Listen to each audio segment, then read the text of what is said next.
Carbon Dino football on the Peak, KRPX 95.3 FM. Carbon Dino football, powered by Castle Country Radio on KRPX 95.3 The Peak and online at castlecountryradio.com. And now for tonight's play-by-play, let's join Sonny Buscarini and Aidan Mortensen.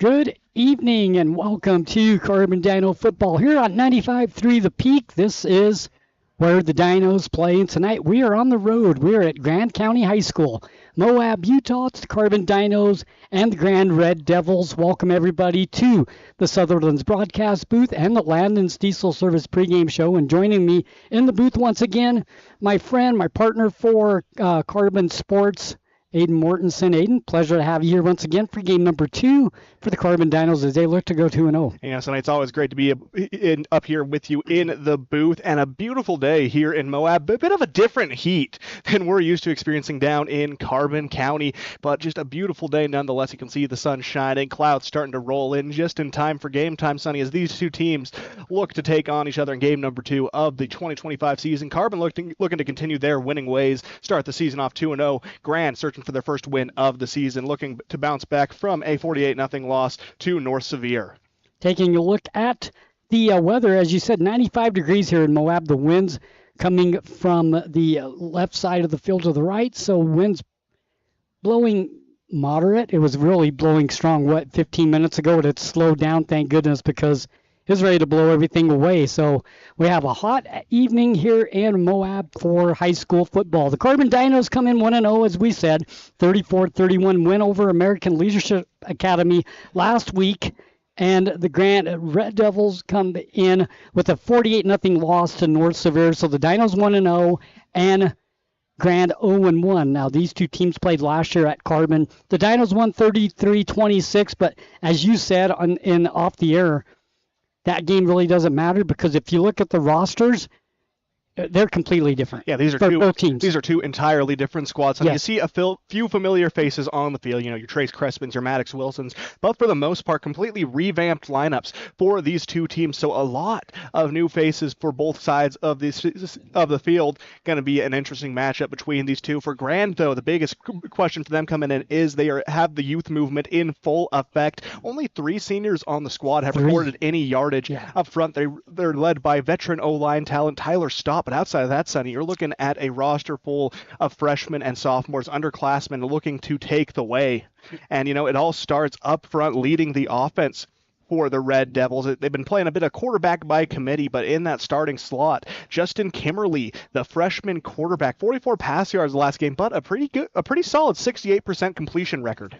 Yeah, this is definitely a young football team for Grand, and they'll have some growing pains, and they had some last week, but they're home this week against the Carbon Dinos, and that's why you play the game. As you look at the Carbon Dinos, 1-0, as we said, they had a lot of bright spots last week at home against ALA. One of them was the running back, junior Dexter Packard. And, finishing that game with 112 yards. This is the game you hope to see him find the end zone because he was instrumental in the Dinos offense as they marched down the field against the Eagles last week. Just couldn't seem to find the back of the end zone. That's because a lot of the work was getting done through the air. Junior quarterback Caden Dunn had a very hot start, delivering 4 touchdown passes in his debut after only having a week to prepare as the varsity starter. And, he's down there warming up right now, Sonny, and he looked pretty good last week. He had a lot of passes where he was able to high point receivers in a place where only they could catch him. A toe-tapping touchdown to Maddox Wilson in the corner of the end zone. That's the kind of plays he was able to make. And when you have players like Maddox Wilson, like Trace Crespin, who have a significant height advantage on defensive backs, you're going to be able to make plays like that very frequently. I think the thing that impressed me with the Dinos last week was they were up 27-7 at one time. They won the game 34-31. They had 5 turnovers, and they still won. They were moving the ball. Every time they had the ball, they were moving it.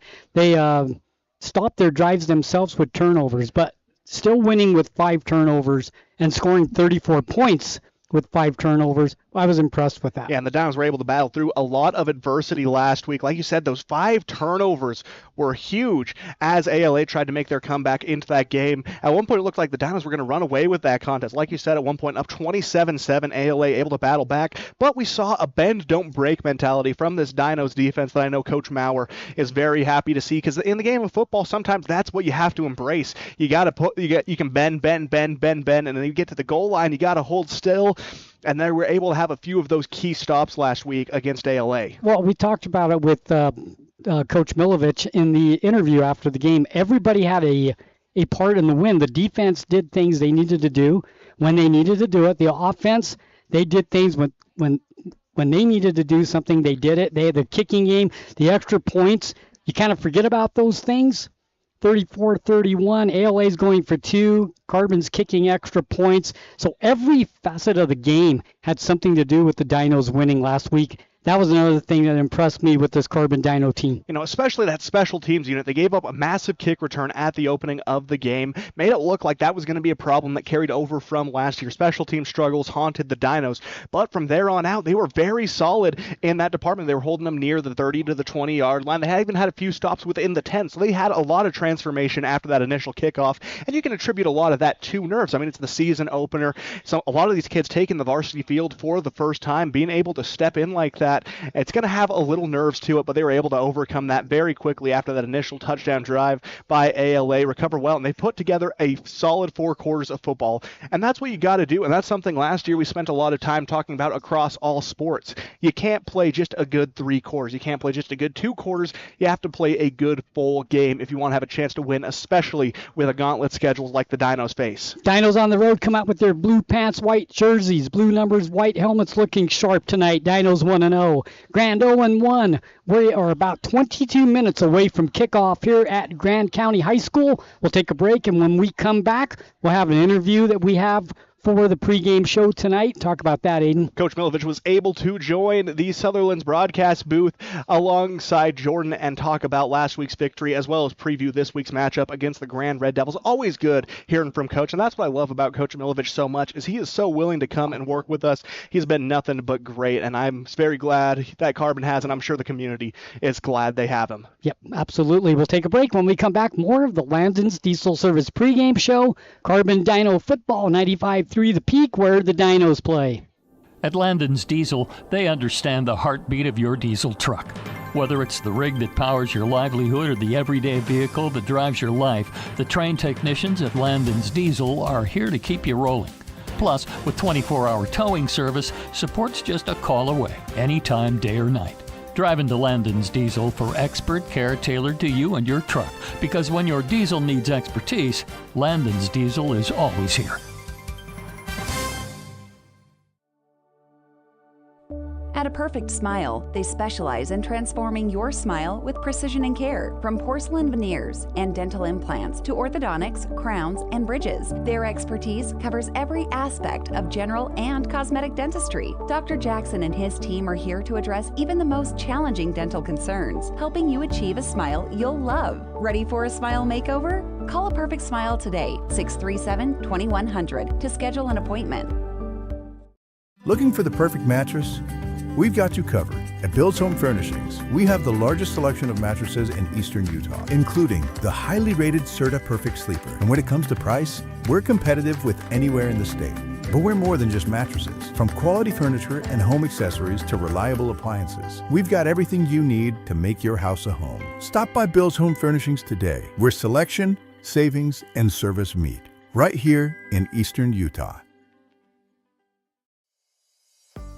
Looking for financial solutions? At Cache Valley Bank, they're here to help.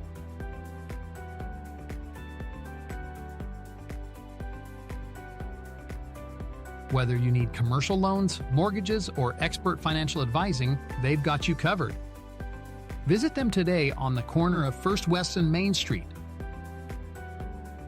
Cache Valley Bank, your partner in financial success. Equal housing lender, member FDIC. Imagine this. You're cruising down the highway, windows down, music up, but suddenly your car sputters. Don't let car troubles break your stride. At Cars, Complete Auto Repair Service in Wellington, they're dedicated to keeping your vehicle running smoothly so you can keep enjoying those flawless drives. From regular maintenance like oil changes and wheel alignments to tune-ups and even new tires, Cars is here to help. Visit Cars today and drive away confident knowing your car is in its best shape ever.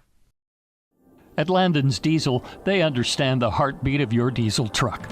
Whether it's the rig that powers your livelihood or the everyday vehicle that drives your life, the trained technicians at Landon's Diesel are here to keep you rolling.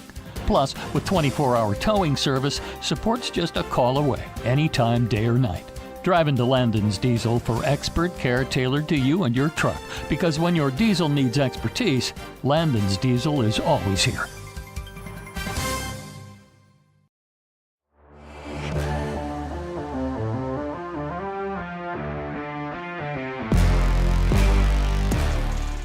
You're listening to Carbon Dino Football on the Peak, KRPX 95.3 FM.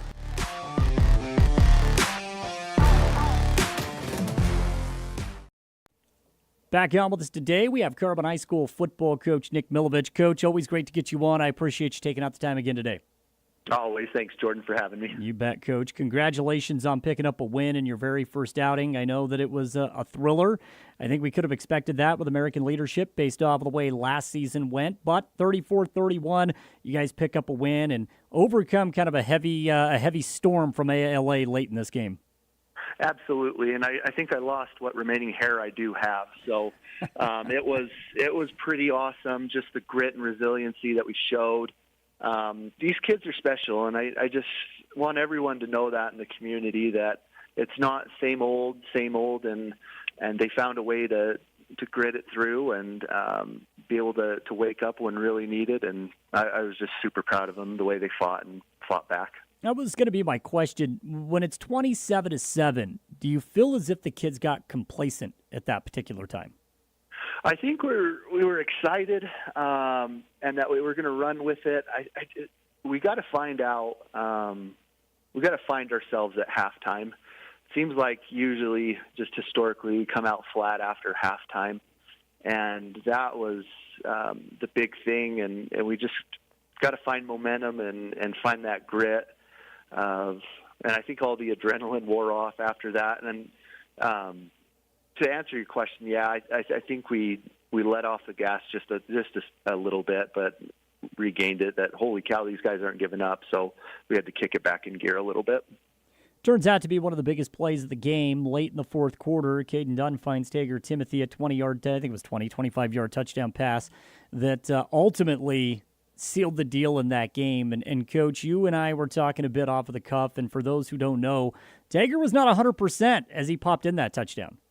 No, that was just the grit and resiliency I was saying. I was proud of Tager, proud of everyone, just giving us enough time. They blitzed, double middle linebacker blitz right up the middle, and I'm like, oh, crap. And so the line picked it up beautifully, and what was crazy about that and significant is Tager had been cramping really bad.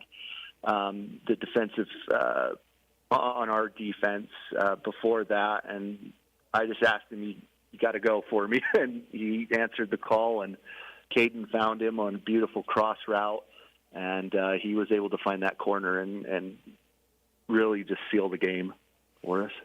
I do want to talk about Caden and the way he performs. First start, varsity level, you just never know. I know Caden's a gamer, we know this, but you never know how an underclassman is going to perform when the lights are bright and it's finally game time, right? And he played very, very well, Coach. I think he passed that test with flying colors. Oh, absolutely. And not only that, just being thrown into the fire with that and not a whole lot of reps and being able to perform like that was just crazy. I think it was 4 touchdown passes on your really first true varsity game that you're playing. So that was incredible of him to not lose his composure. We'll just say that. So I was proud of him. He kept his head, made some beautiful throws, and yeah, I couldn't have been happier for a week 1 start. When you talk about really being thrown into the fire, so an injury propels him to this spot after the blue and white game. So you essentially have less than 7 days to prepare for this game. What was preparation like, not only for you, but also for him, to make sure he was prepared and he was ready for the situation itself? I think that's a credit to him and knowing the playbook, knowing what we expect from the position. So he was able to take that and to run with it. And then as far as just coaching standpoint and things like that, Tyler Wright is our QB coach and does a fantastic job with all of our quarterbacks. So that's a tribute to him to get him locked in. And then also our line coaches and just working with him and kind of, well, this is what we're doing. This is kind of what to expect. And then just him being able to go rep after rep in practice. I know we probably got sick of doing the same play over and over, but just being able to make sure the execution was there was going to be pivotal. So I was pretty proud of that. And like you said, less than a week to get everything taken care of, but they took it in stride. Well, and I think the most impressive thing for me when I look at Caden was just how much he trusts his teammates and how he was able to really spread the ball around. Because if you take a look at big plays, yes, we expect Maddox Wilson to have a lot of big plays, right, throughout the season. We just expect that. But it wasn't just Maddox. I mean, he did find Crespin. He find Tager, as we talk about. I mean, he was spreading the ball around, and that's not easy to do when you haven't had a lot of first-team reps. No, not at all. And I know in camp and things like that, you zeroed in a little bit, but on one guy. But just like you said, yeah, with Trace with that touchdown and finding Colton Finch down for a really big pivotal first down, and then Tager, of course, and things like that is huge. And again, he took what we asked of him and did everything asked of him, and I thought that was pretty special, and so I give him kudos for listening, because that's probably not the in this day and time, you have an adult telling a teenager what to do, but I was so proud of him and being able to listen to our suggestions and things like that, and then go execute it out on the field. Again, we're being joined right now by Carbon High School football coach Nick Milovich. Coach, let's move on and talk about the first practice after the win against ALA. What was the morale like, and what was the energy surrounding that practice, knowing that you guys did start off the season with a win? Wonderful energy, and we just got to keep reminding our boys we got 9 more to go. So this is definitely not the end of our success and things like that, but we've got to keep that humility intact, that Grand is coming for us on Friday, and we have got to be able to savor this, but we have to look forward and start preparing for Grand. So it was a wonderful feeling Monday, but I think we made it clear that, okay, we had the weekend to celebrate, but now it's back to business. Let's talk about Grand. This is a team that starts off their year with a 48-0 loss to North Sevier. But this game was 0-0 at the end of the first quarter, and I'm sure when you go back and you take a look at tape, the first half was probably so pivotal, right? Because we saw a big switch. 0-0 at the end of the first. If I'm not mistaken, I think North Sevier scored 20 in the second quarter, if I can remember correctly. But there was such a big switch from the first and second quarter. What pops out to you when you take a look at this Grand team? They're scary. They can be scary. I credit, and especially with a brand new coach and things like that, new system and things like that. I thought defensively they were able to cover the boundaries and just see gaps outside contained very, very well. So we've got to be extremely good on our outside blocks and things like that. They've got a good little receiver. I think his name's Van Westbrook, number 87, big, tall target. Yep. And I'm expecting them to look at him early and often. Quarterback situation, we'll see. It's kind of seems that they switched out, had a kind of a dual quarterback situation with that number 2 and number 12. And then we just got to keep an eye out on that because both have different playing styles, things like that. 12 will swing the ball. He's a lefty, and 2 will look to run the ball a little bit more often. So I told our boys, no, I don't care what the score says and things like that. North Sevier is a great team, but Grand's a great team too, and we cannot overlook anyone because I've been around too many times to fall into these trap games.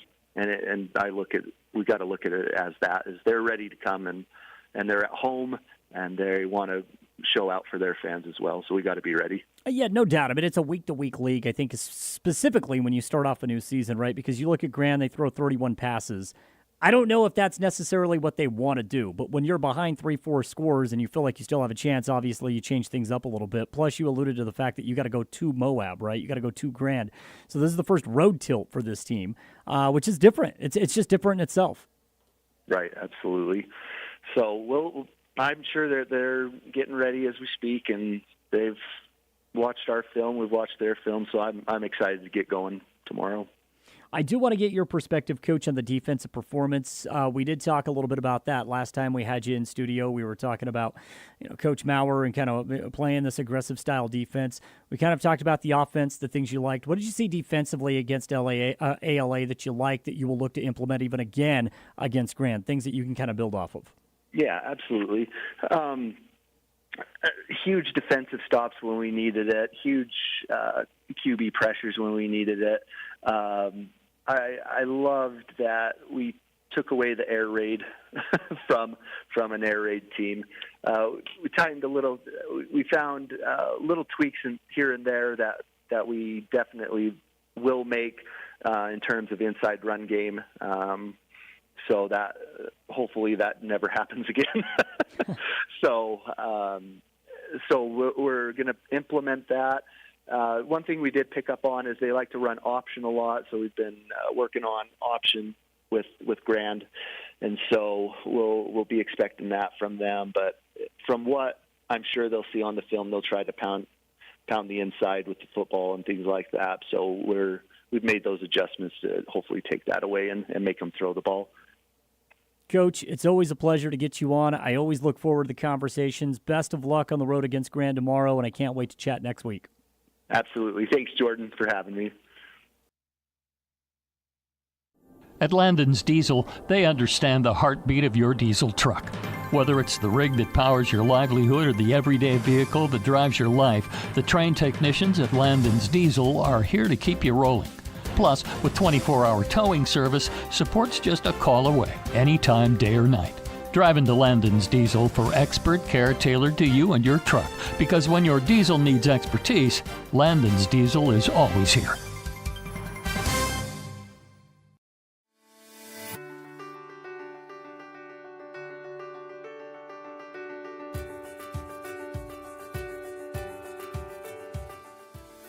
Hi, I'm Dr. Daniel Kelly, owner of Castle Valley Orthodontics. What's keeping you from having a perfect smile? We understand what you want from a local orthodontist. And here at Castle Valley Orthodontics, you'll be treated like family. Call Castle Valley Orthodontics at 637-2222 for a free consultation. At Castle Country Vet, they believe every pet deserves a touch of love and expert care. You can trust Dr. Harmer and Dr. Kelly. They're not just veterinarians, but passionate pet lovers, dedicated to nurturing your furry friends like family. From routine checkups to emergency interventions, you and your pet will experience compassionate, professional care every step of the way. Let Castle Country Vet help your pets lead the happiest, healthiest lives. Call Castle Country Vet today, 637-5797, because love is a four-legged word.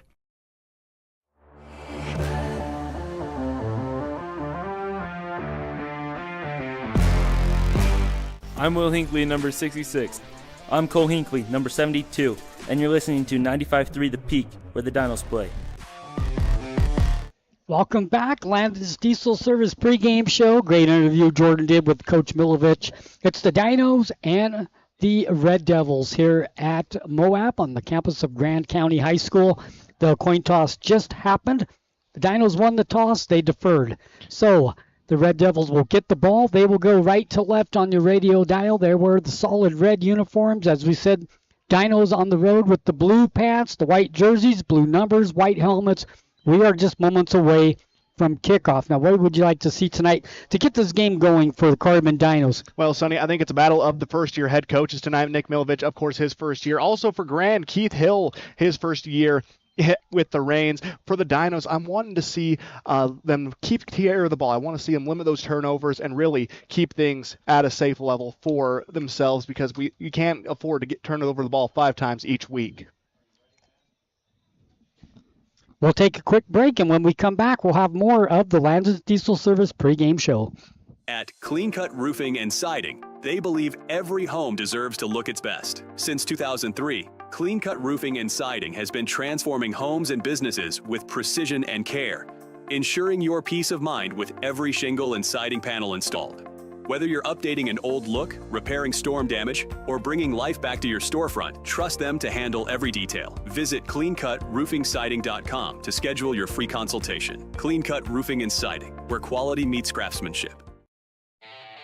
Discover peace of mind with Don's Hometown Insurance, now even closer to home at their new location, 58 West Main Street in Price.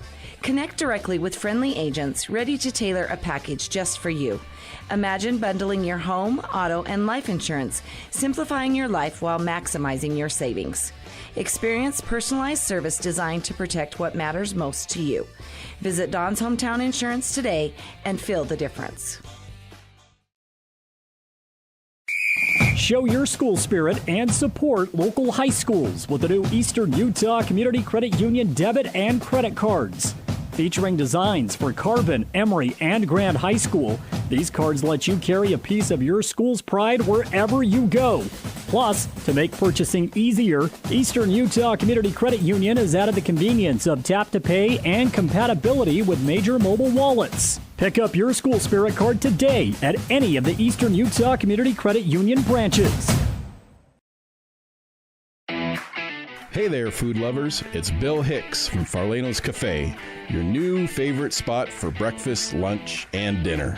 Whether you're craving a hearty omelet, a fresh salad, our golden curly fries, or our mouth-watering pastas, we've got you covered. And we're open 7 days a week. So come on down to Farlano's Cafe, where every meal is a celebration. Remember, it's where the locals eat. Visit us at Farlano's, where great food and great company come together. See you soon. Carbon High School football on KRPX 95.3 The Peak. Welcome back. Landis Diesel Service pregame show. Carbon Dinos and the Grand County Red Devils. We're getting ready for the start. The team's on the field, getting ready to go here. And Aiden, game number 2. Dinos coming, as we said, 1-0 with a 34-31 win over ALA at home. And the Red Devils come in with an 0-1 record, losing to North Sevier 48-0. So here we go, game number 2 in the high school football season. Already game 2. It's crazy to think about, but the Red Devils are going to be hungry for a win in front of their home fans, Sonny. Ferocious Grand Red Devil student section sits right behind us, the band playing a beautiful rendition of the national anthem. Kickoff team looks ready to go in the backfield for the Red Devils. Looks like it's going to be Edgar Peralta alongside Suki Burriola. It's rare to see that you see a quarterback down there looking to kick return, but like Coach Milovich talked about in the interview, he's one of those multifaceted quarterbacks. He's going to look to do a little bit of everything, throwing the ball, running the ball. Weather to start the game tonight, 94 degrees with possible wind gusts up to 18 miles per hour. That's where we're sitting on the weather side. It's warm out here tonight for these young men to be playing football, but yeah, that's why you have, it is what it is, that's right? why you have the heat acclimation period over the summer when it gets its hottest. Definitely a bit of a challenge today, Sonny. It was hard getting out of that air-conditioned car, stepping out onto this field, and onto that grass especially. It was brutal. Timothy will kick for the Dinos, and we are underway here at Grand High School. There's the kick. It's deep kick, picked up there by Grand. He gets across the 15 to the 18-yard line, tackled by a host of Dino defenders, and it'll be 1st and 10 for the Grand Red Devils. They mark it on the 19-yard line. And Peralta fields that ball. One of those plays where, as a kick returner, you're kind of wishing that you let it bounce back into the end zone. Would have done you just a little bit of a favor, put you 2 yards in your advantage if you did, but I get the excitement too. Running the ball, always an exciting experience. So it's 1st and 10 for Grand. Ball sits on their own 19-yard line. We're underway here. Carbon Dino football on 95.3 The Peak, where the Dinos play. Always exciting to be here with you, Sonny. And the Dinos breaking out that 4-3-2 defense that they used against ALA. Maddox Wilson on that defensive end on the right side. Always a scary face to see, but don't count out Andy Kiefer. 2 sacks last game against the Eagles. Shotgun formation. Barola, the quarterback. Hands it off up the middle. Breaking one tackle, breaking two tackles. Still on his feet. Gets across the 25 to the 26-yard line. Nice pickup on the play. For Grant, carrying that football was Cooper Swayze. Swayze rumbles and tumbles right when you think that he was going to be brought down at the line of scrimmage. He's able to bounce it out to the left outside and break away for a good 7-yard gain. Yep. Call it a long 3. Second down. Shotgun formation once again. 2 receivers to the near side. The far side has 1. 1 running back in the backfield. There's a quick throw out to the left side. Overthrown and incomplete. Ball intended for Gonzalez. A little screen pass that wasn't executed, and it will be 3rd and 4. And that's a theme we've seen throughout the season so far, Sonny's teams just haven't been able to execute that little jet screen play to the level that they would like to. I mean, it's been soaring over wide receivers' heads. Emory had a few picks due to it last week against Kanab, but it's just been a problematic play for a lot of these squads. Trips to the right side, single to the near side here. Ball sits in the middle between the hash marks. Grant goes right to left on your dial. Long snap count for Barola. Gets the snap.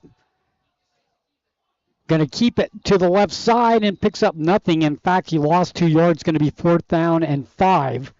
Nice defensive play by the Dinos. Most of the defenders once again on the stop. The Dinos really doing a lot of gang tackling on the defensive side of the ball so far this year. And that's what you love to see. You love to see them get in there and make a lot of that contact, because the initial contact made by J.J. Rudin did just enough to slow Burriola down. Then the rest of the Dinos come in, halt him for a bit of a loss, force a 4th down situation early, and looks like, Sonny, they're anticipating the punt.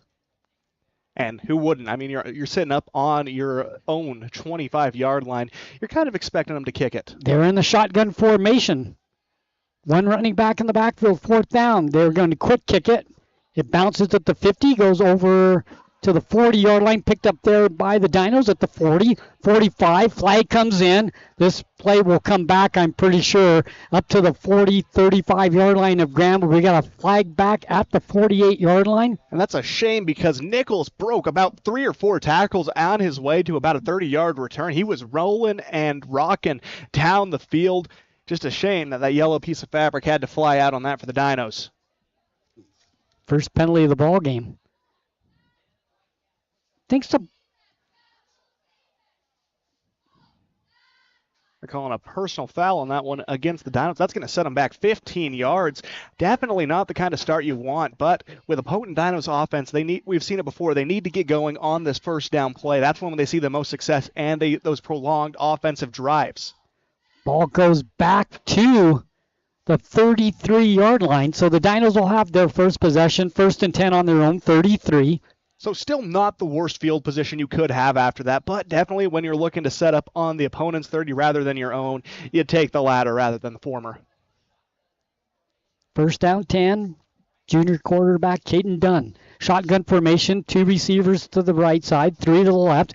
Throws between the hash mark and complete. Intended for Packard. He had 1 hand on it. Tried to pull it in, but couldn't. Falls to the ground, incomplete, 2nd and 10. And so I think we take a look at that Dinos lineup, and you have a lot of returning starters, identical starting lineup to what we were seeing last week. Of course, Caden Dunn in the quarterback position.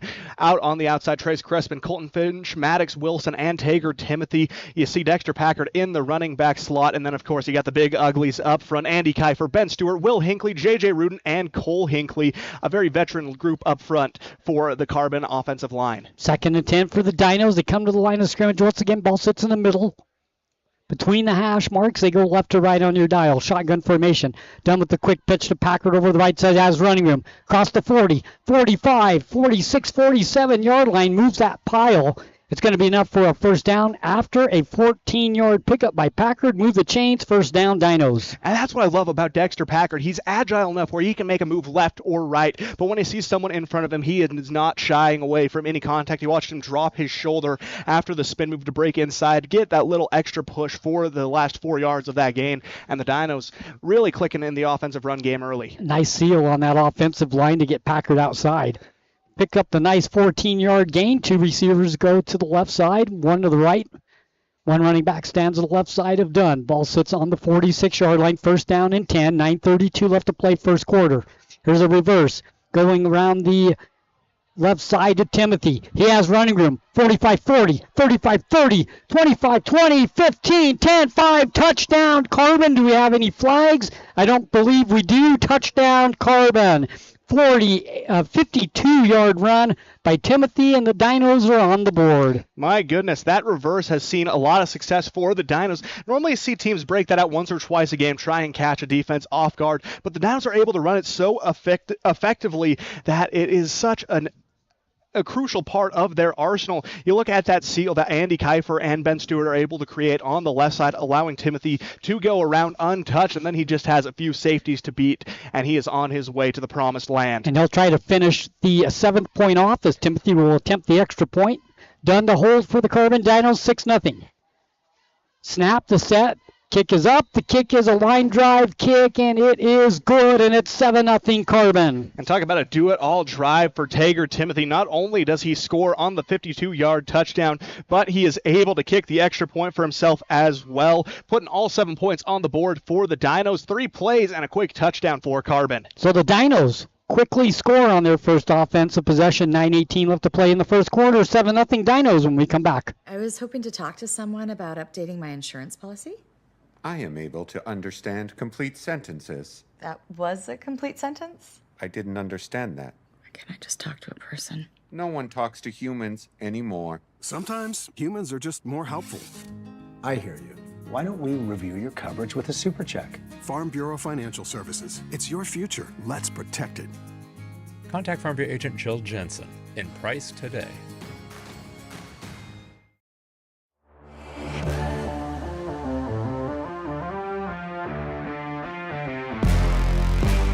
I'm Will Hinckley, number 66.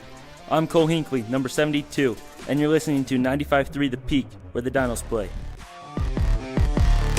So the Carbon Dino reverse got the defense all going to the left side for the defense, and then Timothy took it around the edge the other way, and he was untouched to the end zone for a 52-yard touchdown. The Dinos up 7-0. Can't even say he rumbled and tumbled. He just straight out sprinted to the promised land. Kick is away, fielded at the 10-yard line to the 15-20. Finds some running room across the 25-30 and brought down there. Nice open field tackle.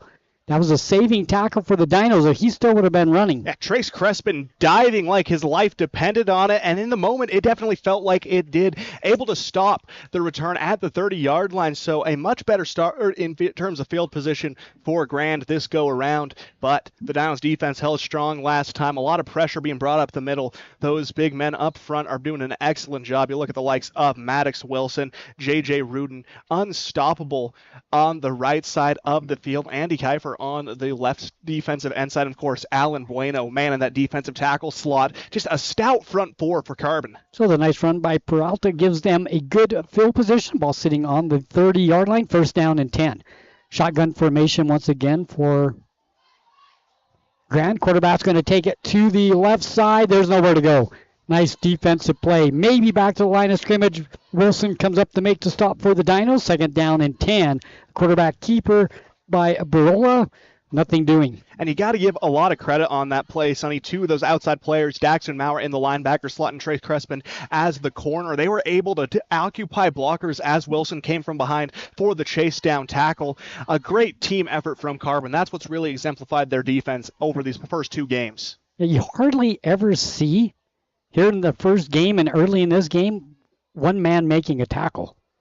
There's always two or three at the ball. And that's got to be one of those values that Coach Maurer has instilled on the defensive side, because it's much easier to tackle as a team rather than by yourself. Ball sits on the near hash mark. Two receivers go to the right side, one to the left. They go right to left on your dial. Barolo with the long snap count.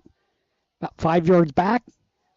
Throws out to the left side down the sidelines. Almost intercepted and then falls to the ground incomplete. Coming over, Crespin had an opportunity to intercept it. Also, and it falls to the ground incomplete, so it'll be third down and long. Crespin and Tusher both in the right place at the right time. Kind of defended the ball from each other on that play as Grand throws into the double coverage.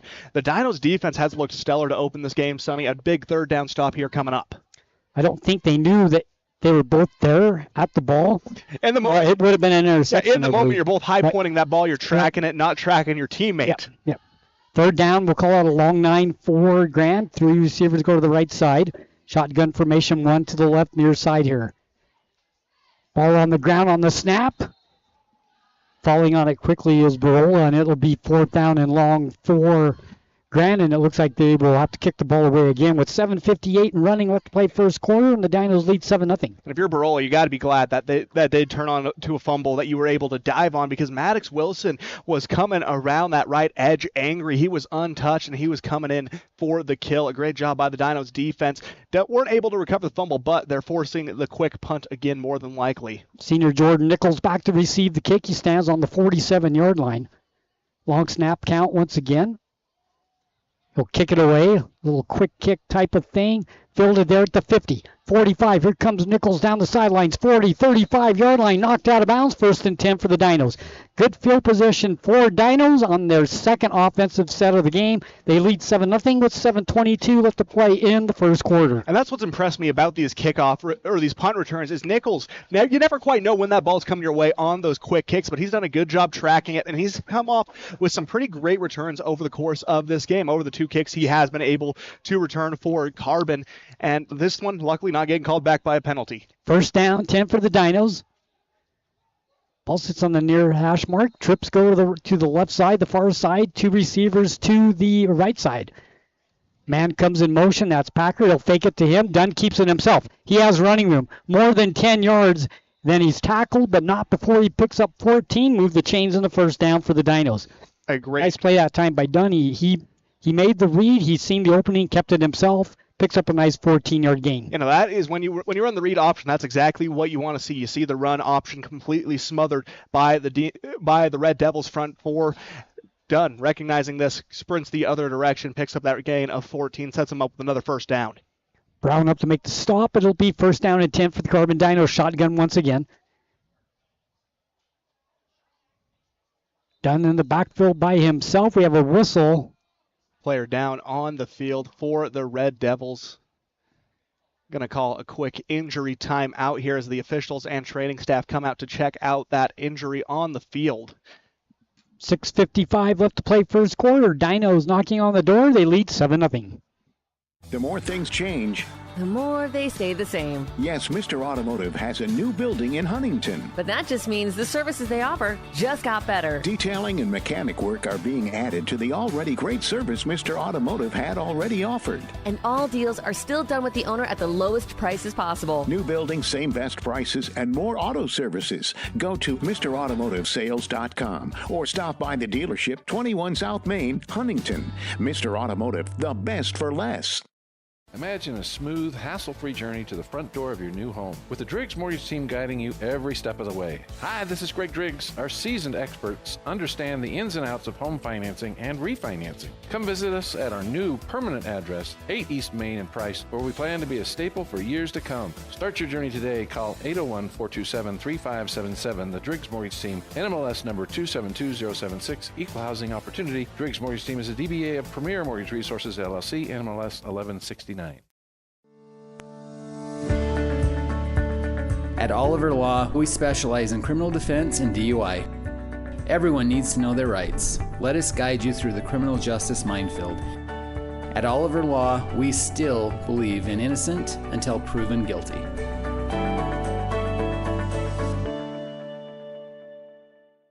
In the heart of Carbon and Emery counties, Quick Realty is here to help you make the right move. Experience the future of home buying with our Matterport 3D tours, giving you an immersive look at your potential home from anywhere. Meet our dedicated team of local professionals, just real people who care, walking you through every step of the way. As a Zillow Premier and Realtor.com specialist, Quick Realty is your trusted expert, handling everything from residential, commercial, and mountain properties to property management. Your dream home is just a call away. Let Quick Realty help you find it.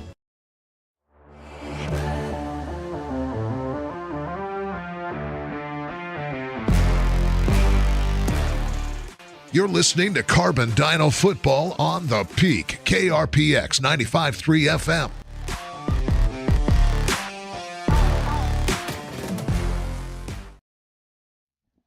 .95-3 the Peak, where the Dinos play 7-0. Injured players still down for Grant, and I can't see a number, so we're not going to speculate. Yeah, best not to do that. That's especially on the high school level. You just hate to see these kids get hurt. I mean, it's a dangerous game to play, but it's one where the kids love it. You can tell there's a passion for it. And as he hobbles off the field, not able to put weight on his one leg walking off, is Suki Burrell, the quarterback for the Red Devils. You hate to see it, Sonny, especially with a kid enjoying his senior season. That's always the worst time for these injuries to happen. You never want to see him, let alone in the senior campaign. 6:55, the Dinos back up on the field, ready to go here with 2 receivers to the left side, 2 to the right. Shotgun formation for Dunn, who's in the backfield by himself right now. Man in motion comes towards us. That's Wilson. He gets the ball on the ground, fumbled on the exchange, and it's recovered by Dunn. Loss of 1, maybe 2 on the play. 2nd and 12 for the Dinos. And that is what happened last week against ALA. Sonny, they get marching down the field, and then a quick fumble all happens, but luckily Dunn was able to recover quickly, dive on it, much to the chagrin of his teammates, loses 2 yards, but you'd rather have that loss than a loss of possession. Justin Kimmerly warming up for Grand down on the sidelines with 6:18 left to play, and running 7-0 Dinos. Yeah, putting it in the arm of the freshman. He is a much more pass-centric quarterback than Barola is. Packard in the backfield gets the ball. Comes right side, follows his blockers. Nice defensive play that time by Grand. 1, 2, 3, 4, 5 defenders in the make to stop. Maybe a gain of 1, maybe 2. And they're saying the ball might be ripped away. Coming up with it is big Emmanuel Silveira. We'll see what the officials say. He's down. They're going to say he is down, but Silveira making good initial contact on that play alongside Cooper Swayze. But you got to give a lot of credit to the Grand defense. After being run over on the first few plays of this first quarter, they are able to bounce back, and they put together 2 very stout stands at the line of scrimmage. 3rd down 10 for the Dinos. Dunn goes to the sideline, gets the play, comes back out. Packard in the backfield with him. Stands to his left side. Ball sits on the near hash mark. Dinos go left to right on your dial. 95.3 The Peak, where the Dinos play. Trips to the left side. Dunn looks that way. Wants to throw. Throws down into the corner to Wilson. He makes the catch. Down at the 1-yard line. Move the chains and a first down for the Dinos. A spectacular 23-yard bomb from Dunn. 1 of 2 on his passing attempts for the day. Gets down all the way to the 1-yard line. Maddox Wilson navigates a double team. Splits the defenders as if he were playing basketball, Sonny. And he's able to make the catch right at that goal line. But he's so good at going and getting the ball. Yeah, no, and for someone his size, his ability to change direction is truly mesmerizing, Sonny. And Dunn is putting it where he can do that. Yeah. And it's been successful so far this season. Under the center now for Dunn. Handoff goes up the middle. Pickup of maybe 1 yard. Going to be close. Touchdown. Touchdown, Carbon. It is Collins, the ball carrier for the Dinos, and it's 13-0. And, you got to love when you get to be the running back on that play who gets to punch it in for the big touchdown. Collins only having to make his way 1 yard, and with that big front 5 for Carbon, makes it a very easy task. He just has to drop a shoulder and dive forward, and the Dinos capitalize on another great drive. Caden Dunn getting the passing game going as they look to make it a 14-0 game. Dunn will hold Timothy to kick the extra point for the Dinos. Try to make it 14-0, as you said, Aiden. The snap, the set, the kick is up, and the kick is good. And the Dinos take a 14-0 lead with 4:45 left to play first quarter. 2 offensive possessions for the Dinos, 2 touchdowns. And the Dinos offense has been firing on all cylinders, but we can't underrate what their defense has been doing to this Red Devil offense. They haven't let them go anywhere. No first downs have been gained. 1 first down was gained early on in the contest, but since then the Dinos defense has held strong, and they haven't allowed anything since.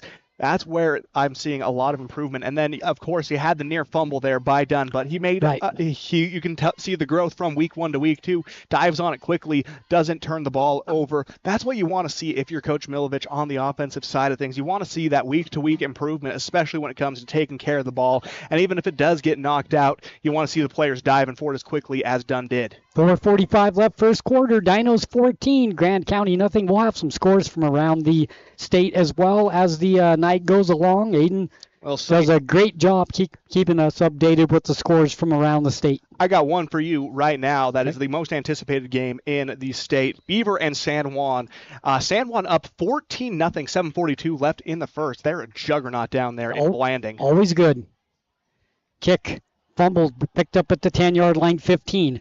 to the 17, 18, fights his way up to the 20-yard line, and then brought down there. First down and 10. We got flags all over the place. Things getting a little chippy between these two squads, Sonny. Jamari Connolly gets into the face of Andy Kiefer. Kiefer says, no, you're not doing that, and a few pushes are thrown. A little shoving match breaks out. Flags start flying from the men in stripes, and we're going to see which way it's going to fly. I wouldn't be surprised to see if these are offsetting. Good penalty here because it's early in the game, and you don't want this game to get out of control. Got to keep control of the game, 14-0 with 4:37 left to play. As they sort this out, let's see what they do here. I feel like that's the hardest part of the game as a ref, is trying to keep it control, because it's a very physical game. Yeah. But at the same time, you don't want to getting overly physical, overly rough, overly dirty. And, they did a good job stepping in almost immediately, not letting fists start to fly, whistles start blowing before it can escalate to that point. Personal foul, Carbon. 15-yard penalty. It'll be first down for Grand. So that's penalty number 2 for Corbin. Both 15-yard penalties, 2 for 30. And it looks like they zeroed in on the actions of Kiefer on that play. It looked like he was the retaliator on that one, and that's unfortunately often who is going to be the one penalized for the action. Yep. First down, 10 for Grand as they try to move the football. Third offensive possession of the game. New quarterback in as Kimmerly takes the reins of the offense for the injured Baroli. Trips to the left side, one lone receiver to the right side. Kimmerly's going to throw. Ball knocked away and intercepted at the line of scrimmage by Wilson. It was tipped at the line of scrimmage, and Wilson comes down with it, and the Dinos have the football at the 20-yard line. Well, now Sonny Maddox has matched his total from last season in terms of interceptions on the defensive side of things. But you look at him, he plays that like a center or a power forward would in basketball. He doesn't fly off his feet. He goes straight up, and he's able to tip it to himself. And it's such a good play when you can make that happen. Such an athletic freak of nature in Maddox Wilson, able to run it for a good 15 yards after the catch as well. It was tipped at the line of scrimmage. I didn't see who, because it was in the middle with a bunch of bodies, but then Wilson came down with it. It was Wilson tipping it to himself, got his big right hand up, tips it to himself, comes down with it, and is able to run for an extra 15 yards. First down 10 for the Dinos. Shotgun done with Packer standing to the left side. They go left to right, trips to the left side. Dunn wants to throw. He's looking left, still looking. Throws down the sidelines to Timothy. He's got it for the touchdown, Carbon. 22-yard throw from Dunn to Timothy as he takes it away from the defender, and the Dinos have a 20-0 lead. My goodness, Sonny. Taker Timothy showing some progress in the weight room on that catch. 22 yards. He has to wrestle it away from a defender, waltzes into the end zone afterwards. Check out these stats for Dunn's, though, Sonny. He is 2 for 3 on the day for 2 touchdowns. Excuse me. That one ended on the 1-yard line. Yeah. Preemptively called that one. Snap in the set. Timothy's kick is up, and it is good. 21-0 Dinos. 4:21 left to play. All Dinos so far here at Grand High School. You're listening to Carbon Dino Football on 95.3 The Peak. This is where the Dinos play. At San Rafael Health, they believe everyone deserves compassionate and dedicated care. Whether you're looking for a place for mom, dad, or any loved one, the doors are open. San Rafael Health accepts private pay, Medicaid, Medicare, and commercial insurance, ensuring quality healthcare is accessible for all. Let the family at San Rafael Health take care of your family. Call today at 384-2301 and let San Rafael Health provide the care your loved ones deserve.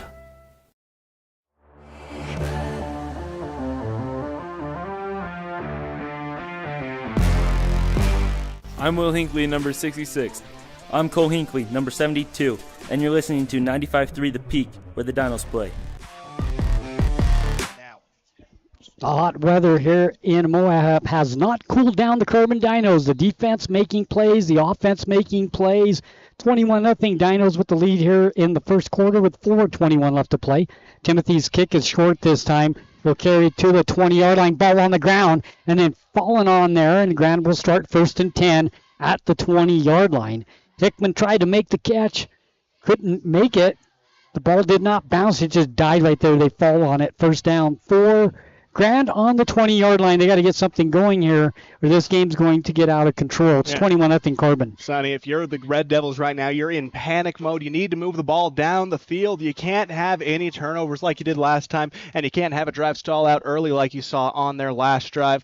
But let's look at the stats, Sonny, because Tager Timothy putting on a show right now. Yep. He has seen the ball in his hands twice this game, both resulting in touchdowns. Once through the air, he was able, on that last play, he was able to receive a 22-yard touchdown for the score to bring them up to 21-0. But the first score of the game came courtesy of Timothy as well on the 52-yard reverse for the Dinos. My goodness, Tager Timothy also follows those plays up by kicking the extra points. So you look at it, he has scored 15 points by himself. He is putting on a show. What a game by this young man. Caden Dunn, the quarterback for the Carbon Dinos, the junior, he's doing a great job finding the receiver. And once again, carrying over from game one, he's putting that ball where his Carbon Dino receivers can come up with it, and they are. Yeah, they're doing an excellent job, Sonny, of being able to track that ball, and Dunn is doing an excellent job putting it where no one can touch it. Kimberly, the quarterback, shotgun formation. Trips go to the right side, single to the left side. Ball sits on the left hash mark. They go right to the left on your dial. Does the Grand County Red Devils, trying to get something going here on the offensive side of the ball. Dino show blitz. Here they come. Quick throw. Almost intercepted, then incomplete. And that was a bit of a busted screenplay from the start. They allowed the linebacker to fly right up the middle, as going up for a near sack is Ricky Sandoval, the junior linebacker. Kimberly tries to throw the little dump pass, but right in his way was Trace Crespin, almost picking it off. Lucky he dropped it for the Red Devils. Yeah, nobody picked up Sandoval. He went right to the quarterback on that blitz. 2nd down and 10. Two receivers once again to the right side, one to the left side. Shotgun formation for Kimberly. He has one running back, stands behind him. Throws out this time to the right side. That little quick screen falls to the ground, incomplete. Pass was intended for Gonzalez, could make the catch. 3rd down and 10 for Grand. And a hard-hitting blow by Caleb Sorensen after he drops the pass. Playing to the whistle. I love that mentality that the Dinos have been having this game. 3rd down, 10 for Grand. Dinos lead 21-0. Next week, Ogden will be the Dinos' opponent. And Ogden, always a sneaky good team. You never know quite what you're going to get from the Tigers, but you can always expect some fireworks. Trips the far side, double to the left side. Kimberly's going to go down as the Dinos come hard with the rush. Back at the 15-yard line, sack made, and it's going to be 4th down, and we'll call it 16 yards to go for Grand, and we'll see what they do here with 3:56 and running left to play in the first quarter. Dinos up 21-0. I think you got to give the first contact on that one to Kiefer, getting his lick back after that personal foul, flying off the edge, giving 1.5 sacks on the day. He is tearing up that left side of the offensive line. He is a nightmare to match up against. Yeah, he's had a good season so far. Kimberly in the shotgun. Hits the snap, the quick kick. Short kick hits at the 40-yard line, bounces the other way. The Dinos will have it. 1st down on the 35 of Grand, and good field position once again for the Carbon Dinos with 3:25 left to play and a 21-0 lead. Yeah, an unfriendly bounce for the Red Devils, Sonny. The last few they've had have had that little luck to them as they roll about 10, 20 yards past. That one bounces right back to the Red Devils, setting the Dinos up along the 35-yard line, giving an easier task for an offense that has been firing on all cylinders today. 1st and 10 for the Dinos. Ball sits on the Grand 35. Just joining us, Carbon Dino Football, 95.3 The Peak, where the Dinos play. 3:25 left to play in the first quarter, and the Dinos lead 21-0. They've had the ball 3 times. They've scored 3 touchdowns. Shotgun formation for Dunn. The ball sits on the far hash mark. Hands it off up the middle. This is Packard. Now will come to the right side. He has running room. 35, 30, 25, down to the 23-yard line, and up for a 1st down. Move the chains for the Dinos. And I like what I see on that one from Kiefer, pulling as the left tackle to become the lead blocker for Packard as they run the end around. Gets a nice gain for Carbon of about 10 yards. 1st down, 10 for the Dinos.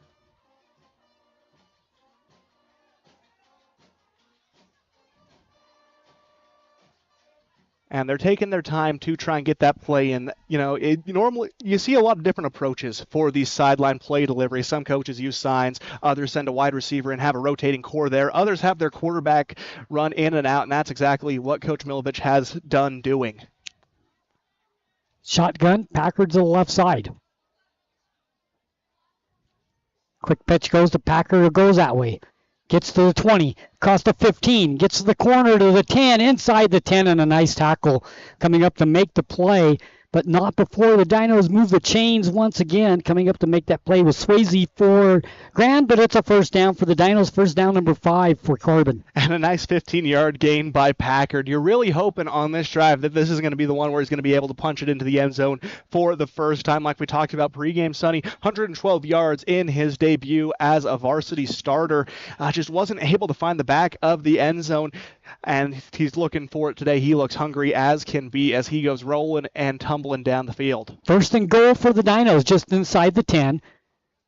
2 receivers come to the near side. The ball sits on the far hash mark. On the right side in the slot is Wilson. Shotgun done with the quick pitch goes outside. Here's Nichols, comes to the right side. Inside the 10, inside the 5. Touchdown Carbon, I believe. Yes, touchdown Carbon from 9 yards out. With the carry, it is Jordan Nichols, and the Dinos continue to roll. And a little nice 9-yard run by Nichols. That little pitch has been so effective for Carbon. They do a good job sealing that edge along both sides. This time it was J.J. Rudin and Cole Hinckley able to get that hook block on the defensive end and defensive tackle, respectively. Once they get that, they release to that second level. Really opens up a lot of running room for a player like Nichols, who's already so good at weaving and winding through defenders. Timothy on to attempt the extra point. Dunn will hold. The snap, the set, the kick is up. The kick is good. A perfect 4 for 4 for Tager Timothy today to go along with his 2 touchdowns. Sonny, you talk about Swiss Army knife players all the time, but rarely do you see them kicking the ball as well. Let's see Taysom Hill do that. Minute 40 left to play, first quarter, 28-0. Dinos come out, and they're taking care of business early here in Grand. Now, Sonny, in our off-air conversations, we were a little more conservative in picking the score for this game, but right now, both of our expectations almost beat in the first quarter. Yep. As the Dino special teams unit gets ready to go. 4 possessions, 4 touchdowns for the Carbon Dinos. Minute 40 left to play, first quarter, 28-0. The Dinos will kick the ball away. Timothy will kick it away for Carbon. Back to receive the kick will be Carroll.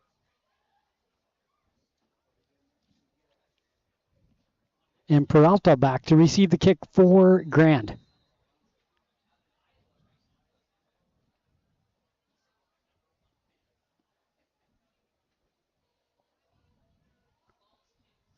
Short kick.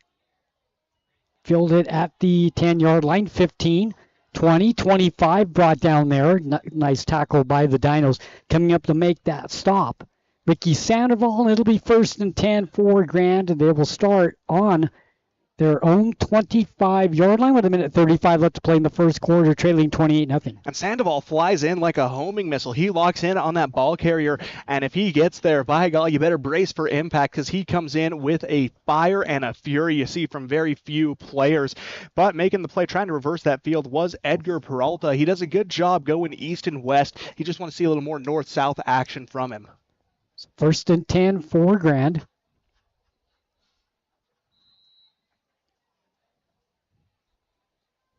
Breaking the huddle, coming in line, Kimberly.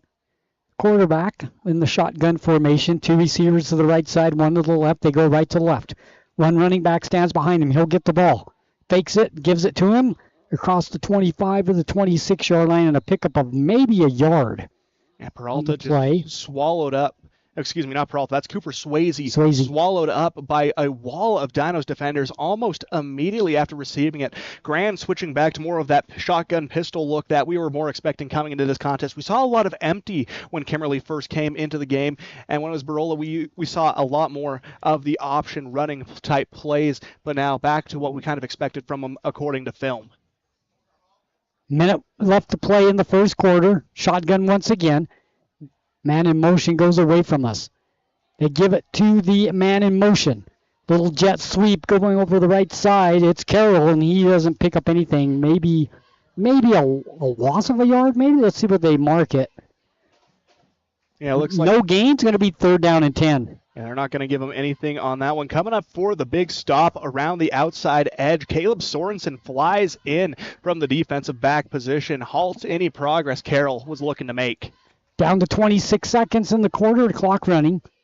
3rd down, 10 yards to go for Grand. The Red Devils in the shotgun formation. 2 receivers to the near side, 1 to the far.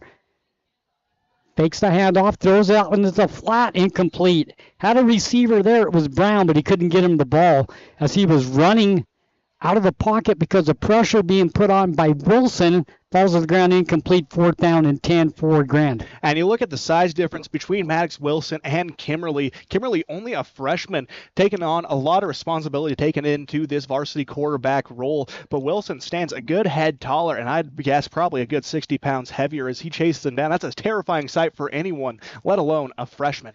Nichols stands at the 42-yard line for the Dinos. 4th down, 10 yards to go.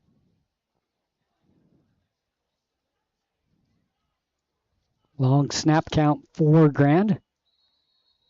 Whistle on the flag. Let's see what those officials decide on. My guess would be some sort of procedure penalty. Right. They're going to be calling encroachment against the Dinos. That makes this a little more manageable at a 4th and 5 situation, but still the ball set up on their own 35-yard line. You'd be remiss to try and go for it here. 4th down, 5 yards to go. Shotgun formation. Gonna throw. In trouble. Now rolls out to his right side. Throws down the sidelines. Right sidelines knocked away. Incomplete. Dino football on turnover on downs. Dinos will take over 1st and 10 on the 30. And that was one of those plays you expected the clock to run out as you go along, but unable to hit that 0 marker as the Dinos offense will have about 4 seconds to try and operate down the field. And it was a good play by Jordan Nichols in the linebacker slot, tracking that ball, trying to make the play. But again, we see it with the tackling. You also see it on these pass breakup attempts. The Dinos swarm around the ball. They're just relentless with it in the air. 3.8 seconds left first quarter. Dinos with the football. Trips come to the right side. The near side of the field, they go left to right. Shotgun for Dunn. Packer stands on the right side. Dunn rolls right. He's going to follow his blocker, Packer. He's going to find running room. Across the 25 to the 20. Dives ahead to the 16-yard line. It's going to be enough for a Dino 1st down and move the chains, and that's going to end the first quarter. We have quarter number 1 in the books here at Grand High School, and it's the Dinos 28 and the Red Devils nothing when we come back. Transform your space with Spectrum Paint featuring PPG paint, the ideal choice for any home project. Imagine a kaleidoscope of colors at your fingertips, from soothing pastels to vibrant primaries. Whether revamping a room or adding character to your exteriors, Spectrum Paint makes every brush stroke count. Dive into a spectrum where quality meets creativity and paint your world with us. Visit Spectrum Paint to find the perfect shade for your home today.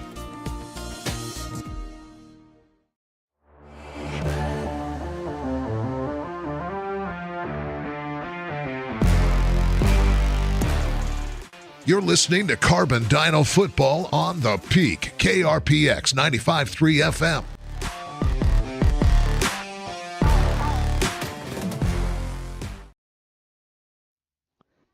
Welcome back. Carbon Dino Football 95.3 The Peak, where the Dinos play.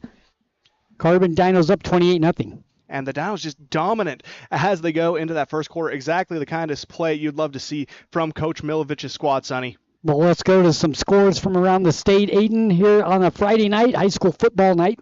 At the end of one, South Sevier up 12-0 over Enterprise. Millard and Delta deadlocked at 0 apiece. North San Pete looking to make some noise against Desert Peak 14-0 over there. Manti looking to bounce back from a tough loss last week to open the season. They're up 17-0 on Juan Diego. And that's where the scores around the state sit right now. We'll keep you updated all night long with that. Our sister station team, Emory Spartans, with the night off. And the handoff goes to Packard's going to find some running room over the right side. He's going to get 8 yards on the play, maybe 9. Brought out of bounds. Pick up 9, 2nd and 1. And Packard just having a day already. It's only the start of the second quarter, Sunday, but he's already up to 48 rushing yards.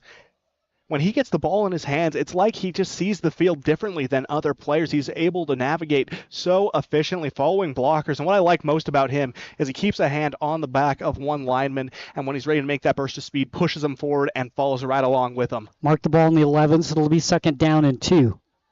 In the red zone once again for the Dinos. 2 receivers come to the left side. The Dinos go right to left. Handoff goes to Packard. Finds some running room. Breaks a couple of tackles. Down to the 10. Fights his way to the goal line. He's going to be just short. Going to mark him on the 1-yard line, but that's a good, tough run by Packard. And it will be inside the 1-yard line for the Carbon Dinos. Back-to-back 9-yard runs for Dexter Packard. Looked like he was going to be breaking into the end zone for his first score of the season. Just a few inches short on that one, Sonny. At this point, you're hoping they give it to him on the quick inside zone play so he's able to come away with the touchdown. 3 receivers go to the right side. Ball sits on the left hash mark. Packard's down to the right side next to Dunn in the shotgun formation for the Dinos. Handoff goes to Packard up the middle. Breaks one tackle. Fights his way in for the touchdown, Carbon. And Packard gets the 1-yard run, and it's 34-0. And Sonny, you could see when that first gap started closing that he was not getting held back from this touchdown. He drops his head down, moves a little more to the right, navigates himself from the A gap to the B gap, punches it inside for the score, his first of the season, and a much-deserved score at that. Timothy on to attempt the extra point for the Dinos. Dunn will hold.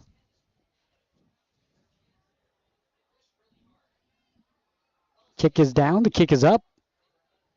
Kick is good. I feel like as the course of the game has gone on, Sonny, those kicks from Timothy have become a little more powerful. He's kicking with a lot of confidence right now, and he stepped into the season in that kicking slot, he had some major shoes to fill, as Luke Brady last season had just a golden leg for the Dinos. He could hit from just about anywhere, but he stepped in and said, now it's my turn, and he has come out in full force in that kicking position, only missing one extra point over the course of this young season. 10:33 left to play second quarter. Carbon with a 35-0 lead. The Dinos will kick off.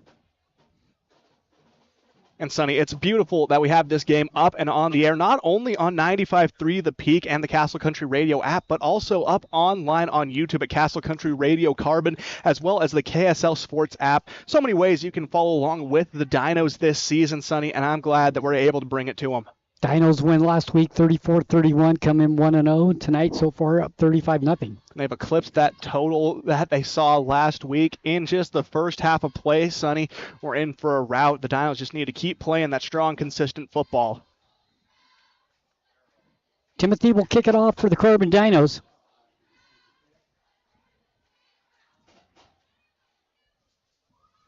Carroll back to receive along with Peralta, and he'll have it at the 25, gets across the 25-27.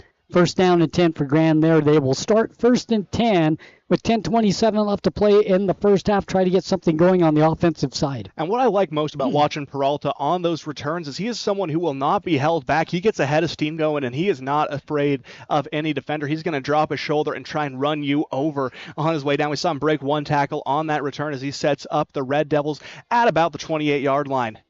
First down, 10.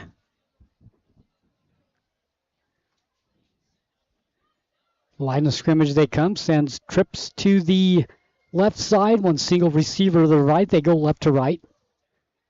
Shotgun formation. Barola back into the ball game for Grand, and he'll keep it and get back to the line of scrimmage maybe. He'll lose a yard. Actually, it'll be 2nd and 11. And it's interesting to see the dual styles from Grand when they switch quarterbacks. You have two quarterbacks who excel in two different areas. For Barola, it, of course, is the run game. He's able to navigate the field with his feet. But for Kimberly, he is a much more pass-heavy quarterback. You're going to see a lot more empty sets with him, maybe one in the backfield, but a lot more of a passing game when the freshman takes the field. 2nd down, 11. Graham breaks the huddle, comes to the line of scrimmage. Ball sits on the near hash marks. 3 receivers come to the short side of the field, the far side 1.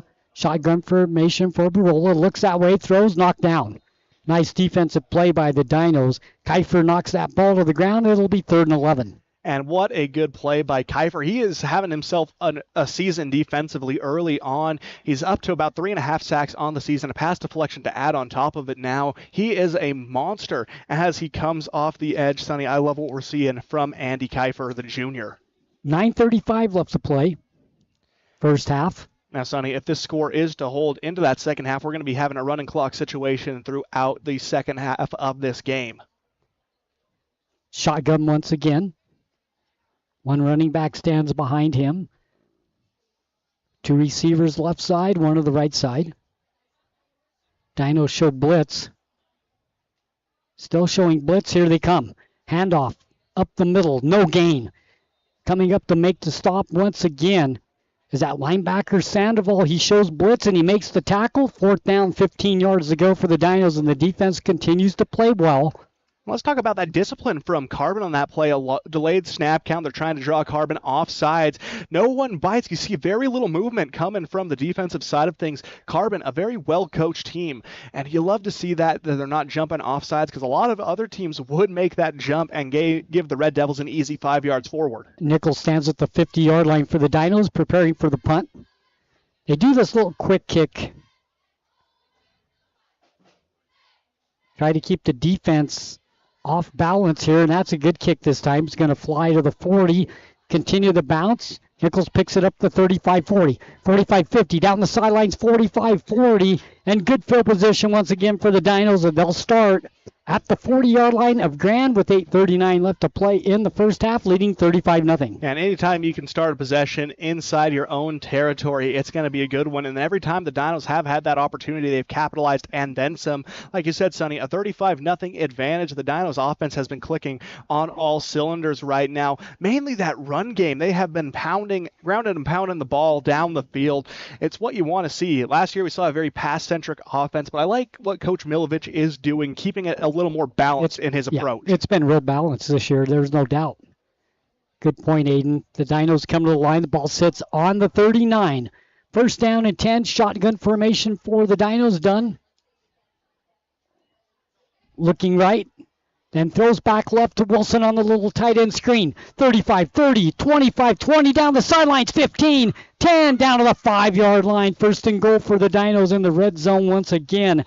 Coming up to make the stop is Gonzalez, but not before the big gain for the Carbon Dinos. Move the chains, first and goal. And Dunn has been very effective in the passing game. He's not trying to do anything too flashy. He's staying to what he knows best, and that has resulted in some big gains for the Carbon Dinos over the course of this game. That's Wilson's first catch of this contest as well. First down, ball sits on the 5 for the Carbon Dinos. Dunn goes to the sidelines, gets a play, comes back to the huddle. 8:08 left to play here and running in the first half. Trips go to the right side, far side of the field. Wilson, the tight end, comes to the left side. Shotgun formation for Dunn. Looks to the right, wants to throw, throws to the middle of the field, almost intercepted, and then falls to the ground incomplete. And Maddox Wilson has good change of direction, but you can't necessarily Michael Jackson himself spin around, lean back, and make that catch at the same time. Just a little off-center on the throw. And when you're in a goal line situation like this, you typically want to avoid throwing to the middle of the field. That's where you're going to find the defense most concentrated. So a lucky break from Carbon there that the ball wasn't picked off. Yeah, Carroll had a chance at that ball. Falls to the ground, incomplete, second down. Ball sits on the 5-yard line, second down and goal on the 5 for the Dinos. Two receivers, both sides. Ball sits on the near hash mark, shotgun formation. Man in motion. The man in motion gets the ball for the Dinos to the 10, gets to the corner, 5 and a touchdown for the Dinos. It's Colton Finch, the ball carrier on that little jet sweep. And the Dinos score again with 7:42 left to play. 41-0 Carbon. A little 5-yard jet sweep for Finch. He takes the ball in motion, and he has to fight for every yard of that gain, Sonny. He was not having an easy go at it, but he was able to outspeed the defender as he finds that end finally and is able to break into the end zone. A nice little 5-yard touchdown run on the jet sweep. A lot of success on the ground for Carbon on those outside runs. The offensive line does a good job in establishing their hook blocks on those linemen. If you can do that, you have a major advantage against a defensive opponent if you can successfully hook them and hold them in place without getting that flag thrown on you. Eli Chili comes on to attempt the extra point this time for the Dinos. It is up. It's a line drive, but it's good. Yeah, the soccer player and Eli Chili, that's a big soccer family at Carbon High, and he's taken to the football field today, able to get his first extra point to fall. 42-0 advantage with 7:42 left to go in the second quarter of play, Sonny. We'll take a break here at Grand County High School. It's the Dinos up 42-0 when we return. Plumbing issues don't happen every day, but when they do, it's good to know that there's a plumber you can trust right here in the Castle Country. The Swell Plumber has over 30 years of experience and has proven that he's reliable. Here's what some customers have said about the Swell Plumber. Kurt was amazing. He came out to the house the same day and got quotes to us very quickly. Kurt kept in touch with us with updates as things progressed. I was definitely pleased. For residential and commercial plumbing, go to theswellplumber.com and book your appointment today. Carbon High School football on KRPX 95.3 The Peak.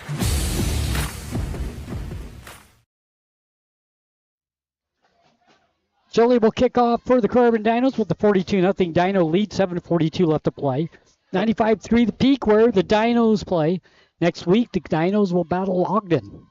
Coach Milovich calling off the Dogs just a little bit. And, I mean, you look at the scoreboard, 42-0, right decision. You want to keep a lot of those players healthy for next week and the rest of the season. Little script kick picked up at the 20-yard line by Grant to the 25. Ball on the ground. Scramble for it, picked up by Carbon. It'll be Dino football. And, Sonny, you got to give a lot of credit on that play. Coming in like a freight train and laying down the hit. Who else but Ricky Sandoval able to cause the fumble on that one. And the Dinos retaking the ball on their own 25-yard line.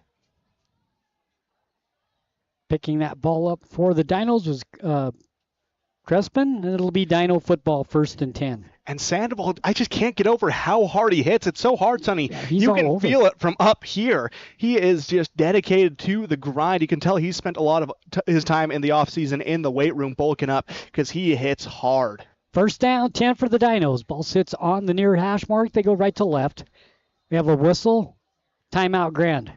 We'll take it with them with 7:37 left to play first half. It's Carbon 42 and Grand nothing when we return. Picture this.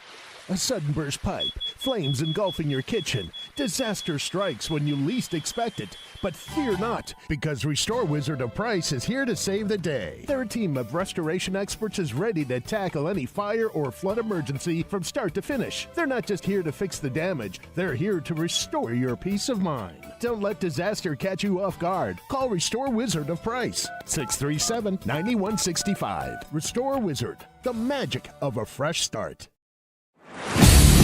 Carbon High School football on KRPX 95.3 The Peak.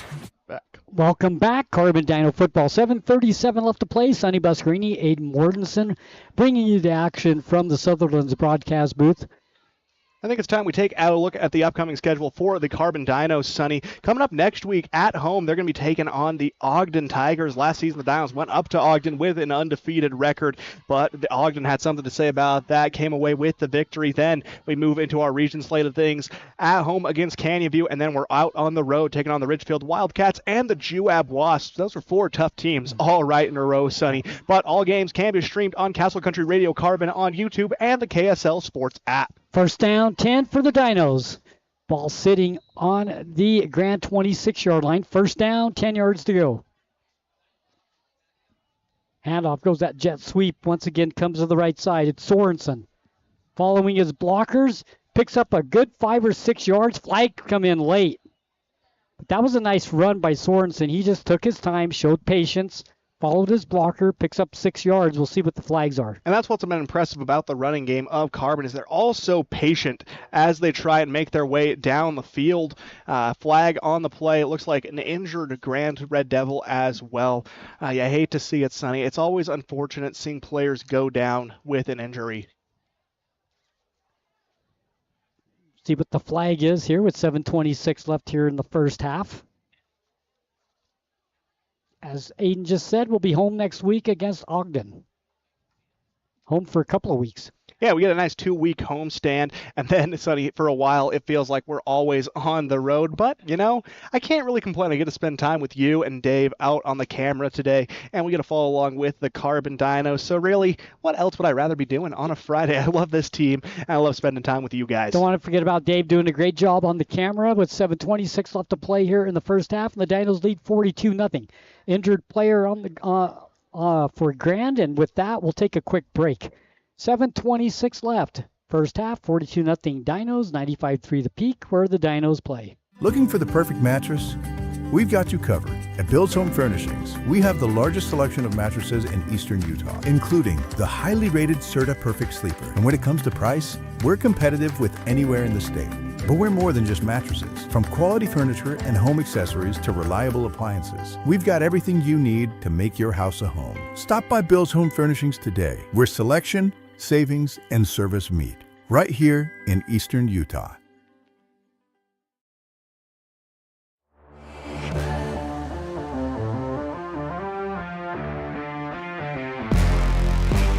I'm Will Hinckley, number 66. I'm Cole Hinckley, number 72, and you're listening to 95.3 The Peak, where the Dinos play.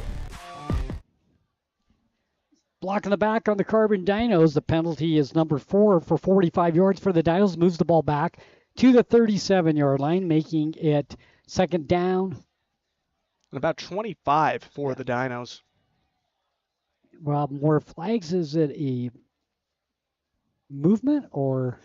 Looks like they're going to be calling encroachment, Sonny, against the defense. That one goes against Sylvie Era, his first of the game.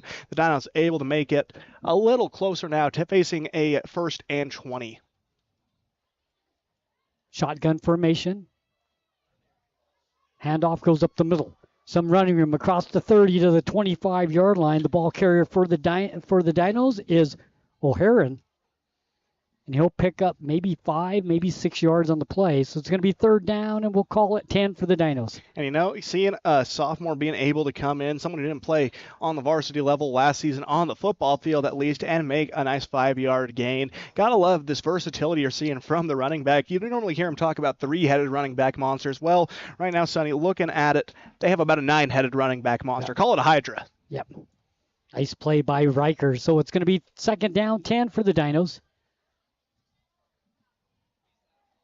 Quick pitch once again. This time goes to Packard on the right side. Breaks 1 tackle, breaks 2 tackles, and gets close to the 20-yard line. It's going to make it third down and manageable for the Dinos. Make it about 3rd and 3. A nice 60. He's up to 66 yards on the game, Sonny, through 7 rush attempts. Packard getting a bulk of the workload for Carbon this game, but this is the first time, Sonny, we've seen the Dinos in a third down situation. Unfamiliar territory this contest for Carbon. We'll see how the play calling adjusts to that fact. Third down, 3. Ball sits on the 19. They got to get to the 16-yard line. Ball sits on the far hash mark. Trips come to the near side. The open side of the field here on the left side. Dunn wants to throw, looks that way. Throws it between the hash marks. This time incomplete. Nice defensive play by Grant. Coming over to make that play is Jonathan Gonzalez, knocking the ball to the ground. It'll be 4th and 3 for the Dinos. And can tell Gonzalez wanted that ball immediately after it gets knocked out of his hands. He drops and does about 5 push-ups on the field. Practice carrying over to the game with that habit. 4th down, 3 for the Dinos. The Dinos finding themselves in unfamiliar territory. Will they go for it? You're in a situation where you definitely can go for it, but it's also one where I feel like it'd be beneficial to test out the kicking game from this range, see what you're capable of for future reference. Offense stays on the field. Ball sits on the far hash marks. Trips to the far side, double to the near side. Shotgun formation. Wilson goes in motion. Fake to Wilson. Dunn's going to keep it around the left side, gets to the 20, across the 20 down to the 15-yard line. It's going to be enough for a first down. Move the chains for the Dinos. Give him about 5 yards on that play, Sonny. Able to scamper just enough to get forward. He's got 29 rushing yards on the game. Only 1 loss for the junior quarterback. So the Dinos had a 1st and long. After that penalty, they convert the first down. And they will keep the offense on the field, and they'll move that clock more down to 5:05 and running. I like this more run-centric approach we're seeing from Carbon. It just keeps that clock ticking down just a little bit more. Trips go to the right side once again. O'Haron, the running back for the Carbon Dinos, stands on the left side of Dunn. They'll give it to him. Finds some running room across the 15, 10, 5, fights his way down close to the goal line. What do they call? He's going to be just short at about the 1 yard line. They're going to mark him, maybe the 2. Move the chains again on a 1st and goal for the Dinos. Nice play. And talk about a debut for the sophomore. 2 rushes up to 19 yards and a near touchdown on that one. State championship wrestler in his freshman campaign, and he is looking to continue that dominance on the football field as a running back.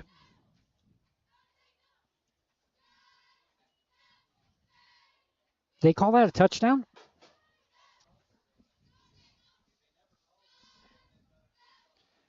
They're attempting the extra point, so apparently... And it looks like they gave O'Haron the touchdown. Yeah, I mean, they never signaled touchdown, but they come on to kick the extra point, so apparently O'Haron does get the touchdown. The extra point by Chile is good. That's going to make it 49-0 Carbon. Yeah, a little confusion all around here up in the Sutherland's broadcast booth because there was no signal from the official on that one. We were all under the impression we were going to be going for about a 2nd and 2 from the goal line, but no such luck as the Dinos score again, 49-0. Perfect on extra points today as well. 4:25 left to play here in the first half. Dinos will kick the ball away.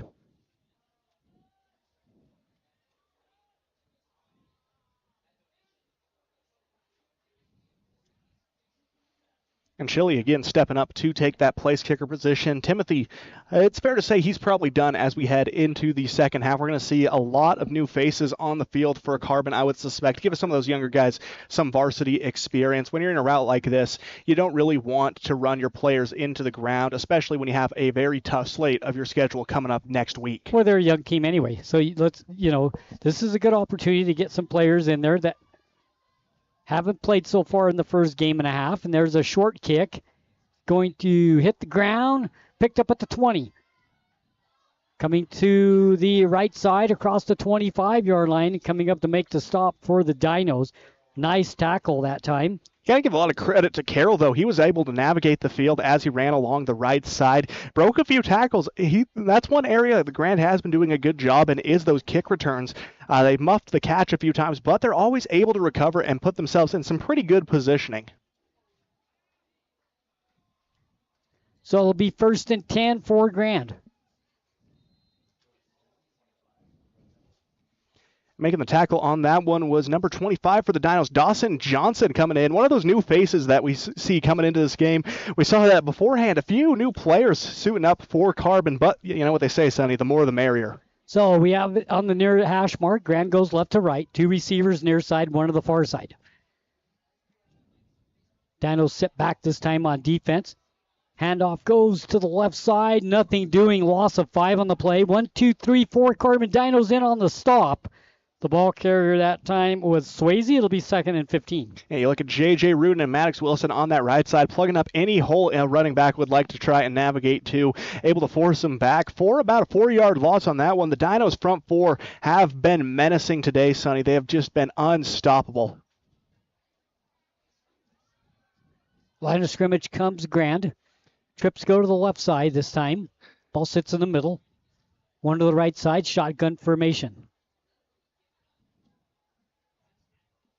Barola, long snap count, wants to throw, throws out in the flat, ball is caught, but then no gain. Nice defensive play by the Dinos. It's Crespin coming up to make the tackle. It'll be 3rd down and 15, game of 0. And I feel like last week we said Crespin's name a lot on the offensive side, had a touchdown, had a few big plays for the Dinos, but this game, Sonny, he's been all over the place defensively, really playing a role of a menacing defensive back, someone you hate to line up against. Talking about the weather, right before game time it was 100 and it went down to 95. Right now we're down to 90. Thank goodness, Sonny. I thought that 100-degree heat was going to kill me early on. But the wind has completely stopped. Shotgun formation, 2 receivers to the near side. Ball sits far hash mark. Handoff goes up the middle, nothing doing. Maybe a yard gain on the play. I don't think so. It'll be 4th down and 15 for Grand. Once again, 3 or 4 Dino players in on the stop. No, every play we've seen at the line of scrimmage has seen a quarry of Dino's defensive linemen and linebackers all in the right place at the right time, bringing down any offensive player the Red Devils throw their way. Jared Simmons leading the way on the tackle that time for the Carbon Dinos, 4th and 15. Shotgun formation once again for Barola. Long snap count. See if they kick the ball away or not. They do. Little quick kick. It's going to land on the 45-yard line. Picked up by Nichols at the 40, 45, 50. Has running room 45. Breaks a tackle, gets down to the 43-yard line, and a nice tackle. That was a good ankle grabbing. He dodged he dodged the direction change of Nichols, able to wrap up Nichols on that, and Swayze brings him to the ground. You can tell he's got a little bit of that wrestling background. There's a technique, perfect double leg on that play. Nice open field tackle by Swayze. He might have saved a touchdown there. Yeah, I think if Nichols breaks that initial contact, he didn't have anyone stand in his way for at least the next 15, 20 yards. First down, 10 for the Dinos on the 43. Clock says a minute 54. 49-0 Dinos with the lead in the ball. 2 receivers to the right, 1 receiver to the left. Shotgun formation for Dunn. Whistle. Timeout. Grand. And you hear a little yelling on the sideline, a little frustration coming from the defensive coordinator for the Grand Red Devils. Just a few miscommunications there as the Dinos were looking to capitalize yet again with only a minute 54 left to go inside that 2-minute warning now for Carbon High. Not that it matters much on the high school level, just a good reference point. Castle Valley Orthodontics halftime show coming up here in a minute 54. At the end of the game, we'll have the Eastern Utah Community Credit Union post-game show. Coach Milovich will be joining us for that one. Always fun to hear from Coach, especially after a win. So hopefully the Dinos are able to hold on into the second half because, Sonny, it's not over till the Fat Lady sings. We saw that with Emory and South Sevier last year. The Rams came storming back, almost stole one away from the Spartans. Took a few last-second heroics from Emory to come away with a win in that one. So you got to play till that final whistle blows. First down and 10 for the Dinos. The ball sitting on the 43-yard line. And good position for the Dinos, again, starting the drive inside their own 50-yard line in their own territory as they look to add a few more points onto the board before heading into the locker room for halftime. 2 receivers to the right. Wilson also sets to the right side. Man in motion comes toward us. Long snap count. Pitch goes to the right side. Running room across the 40, 35, 30, 25, 20 down the sidelines, 15, 10 down to the 5-yard line. Dawson Johnson with a great run, and he turned on the Jets. And once he got to the outside, he's pretty quick. About a 30-yard gain on that one, Sonny. Johnson just flying up the field. He's having a major impact in his first few snaps on the varsity level for Carbon. He's able to just weave and wind, and he makes it into the red zone again for Carbon as that clock continues to tick down. We have a flag. Personal foul, face mask against Grant. So that'll be half the distance to the goal for moving from the 5 to about the 3. And that feels like at this point it's one of those frustration fouls coming from Grand. And, you can get it. Playing for a losing team, especially when you're in the midst of what's shaping up to be a blowout, it's always rough to see. And especially coming from a player's mindset, it's hard to keep that in check. And sometimes that's when you're going to start seeing those flags fly like personal fouls and face masks. Dunn goes under center. First and goal. Handoff up the middle. Close to the goal line. Ball carrier is Collins. He'll pick up maybe 2. It'll be second down and short.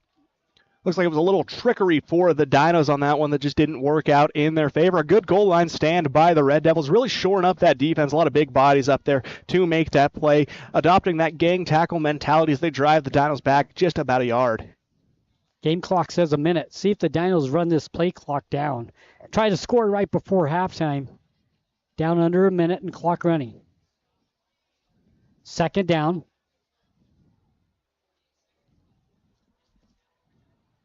Two receivers. 2 running backs in the backfield. The handoff goes right up the middle and a touchdown for the Dinos. Daxton Maurer, the junior, taking the ball up the middle for that one for a touchdown. Maurer, only a junior, and typically we see him on the defensive side of things, able to plow his way in for the touchdown.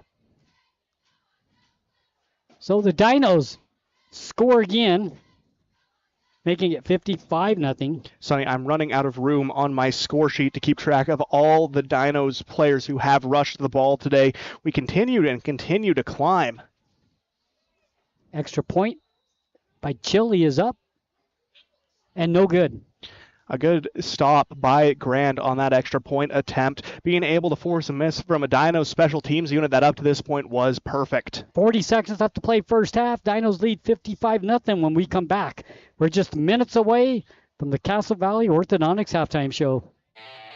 Discover peace of mind with Don's Hometown Insurance, now even closer to home at their new location, 58 West Main Street in Price. Connect directly with friendly agents ready to tailor a package just for you. Imagine bundling your home, auto, and life insurance, simplifying your life while maximizing your savings. Experience personalized service designed to protect what matters most to you. Visit Don's Hometown Insurance today and feel the difference.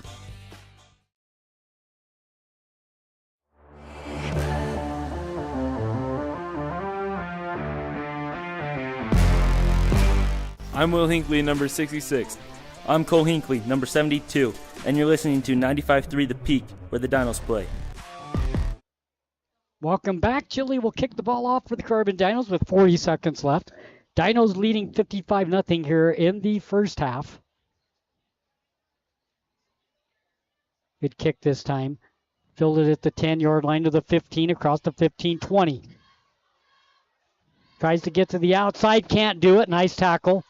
Coming up to make the stop is Crespin, and it'll be first down and 10 for Grand on about the 22-yard line. And it was a good breakaway move by Carroll, but unfortunately Crespin had just a step on him as he's able to bring him down at about the 25-yard line. Sonny, counting the numbers, 11 different players have touched the ball on the rushing side of things for Carbon. 6 of them have scored a touchdown. A balanced team effort on the ground from Carbon. On the passing side of things, they have attempted 5. They've been able to complete 3 for 100 yards and a touchdown. Caden Dunn having himself a great day in limited usage in the throwing capacity. You know, the Dinos have not missed very many tackles this year so far. That they haven't. That's been a big improvement for them.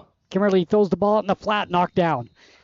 Getting his hands on that one, impacting its trajectory was Brody Collins, the junior defensive lineman, coming off the left end, able to stick his hand up there, tip it down just a little bit as 30 seconds remain on the clock in this first half of action, Sonny. This is going to be the last time we probably see the clock stagnant for the remainder of this game. Second down, 10 yards to go. Kimberly in the shotgun. Ball sits on the near hash mark. Trips go to the far side, double to the near side. Dinos back off, showing the blitz. Quick throw out in the flat, incomplete. Missed his intended receiver. He had a man out there. It was Hill. Couldn't get him the ball, and it'll be third down. Another pass almost tipped by the Dinos defensive line. This time, Maddox Wilson getting his hand up there, looking to repeat his interception from earlier in the contest. Just couldn't get it in reach, but the ball falls harmlessly to the ground, so no harm, no foul for the Dinos. Third down, 10.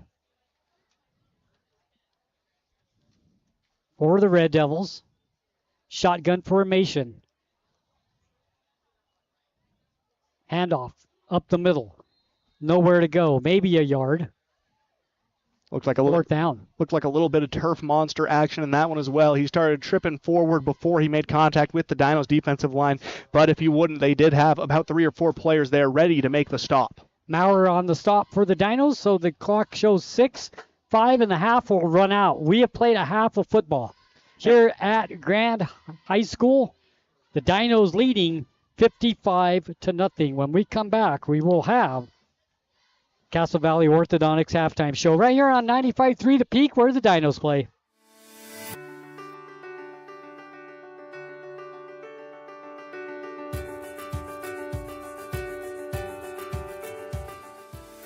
Hi, I'm Dr. Daniel Kelly, owner of Castle Valley Orthodontics. What's keeping you from having a perfect smile? We understand what you want from a local orthodontist, and here at Castle Valley Orthodontics, you'll be treated like family. Call Castle Valley Orthodontics at 637-2222 for a free consultation. At Clean Cut Roofing and Siding, they believe every home deserves to look its best. Since 2003, Clean Cut Roofing and Siding has been transforming homes and businesses with precision and care, ensuring your peace of mind with every shingle and siding panel installed. Whether you're updating an old look, repairing storm damage, or bringing life back to your storefront, trust them to handle every detail. Visit cleancutroofingsiding.com to schedule your free consultation. Clean Cut Roofing and Siding, where quality meets craftsmanship. Hey there, food lovers. It's Bill Hicks from Farlano's Cafe, your new favorite spot for breakfast, lunch, and dinner. Whether you're craving a hearty omelet, a fresh salad, our golden curly fries, or our mouth-watering pastas, we've got you covered. And we're open 7 days a week. So come on down to Farlano's Cafe, where every meal is a celebration. Remember, it's where the locals eat. Visit us at Farlano's, where great food and great company come together. See you soon.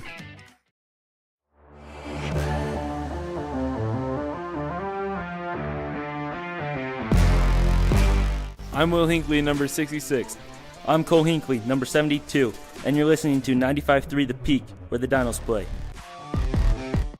Welcome back to Carbon Dino Football Halftime Show. Castle Valley Orthodontics Halftime Show.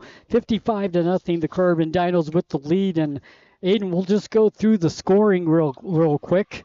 And you can just chat as we go down the line and just make some comments on what the Dinos have done so far. Starting off with 9:18 left to play in the first quarter. Timothy with a 52-yard touchdown run.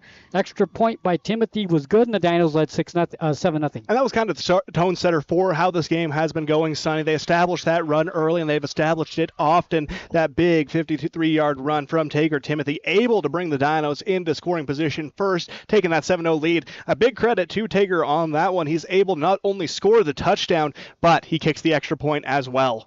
Collins with the 2-yard touchdown run with 4:45 left to play in the first quarter. Extra point by Timothy, once again good, and that's 14-0. And again, Timothy has just been on fire early on in that first quarter. He was near unstoppable. When the Dinos would put the ball in his hands, he would be making great things happen, Sonny. 24 seconds later, done to Timothy.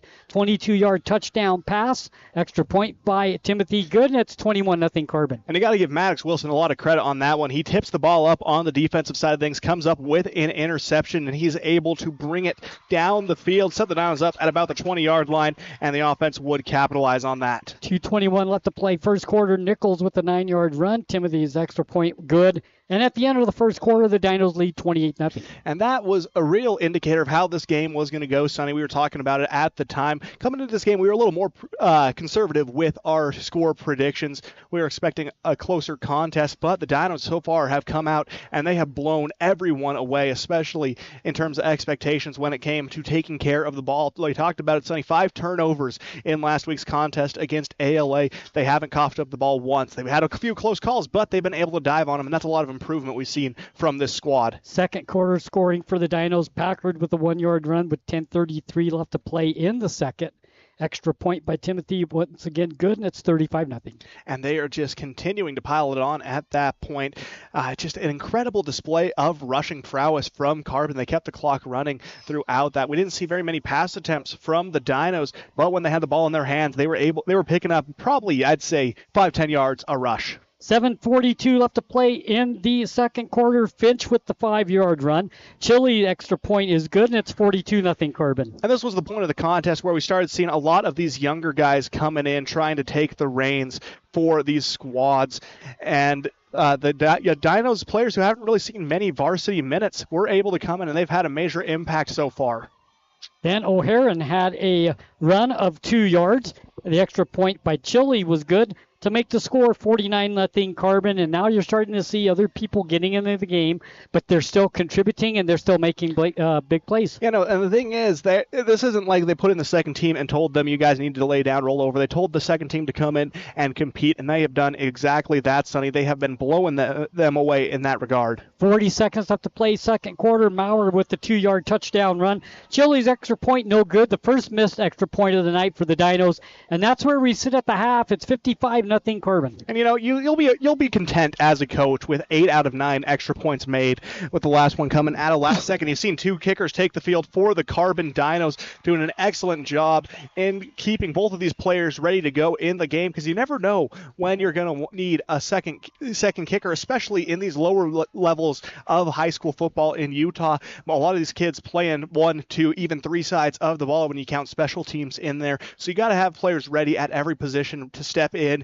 and take it when the moment calls for it. One stat that jumped out to me, Sonny, I did the math over the break. 221 rushing yards for the Dinos in the first half of this contest. 11 different players touching the ball on a rush attempt.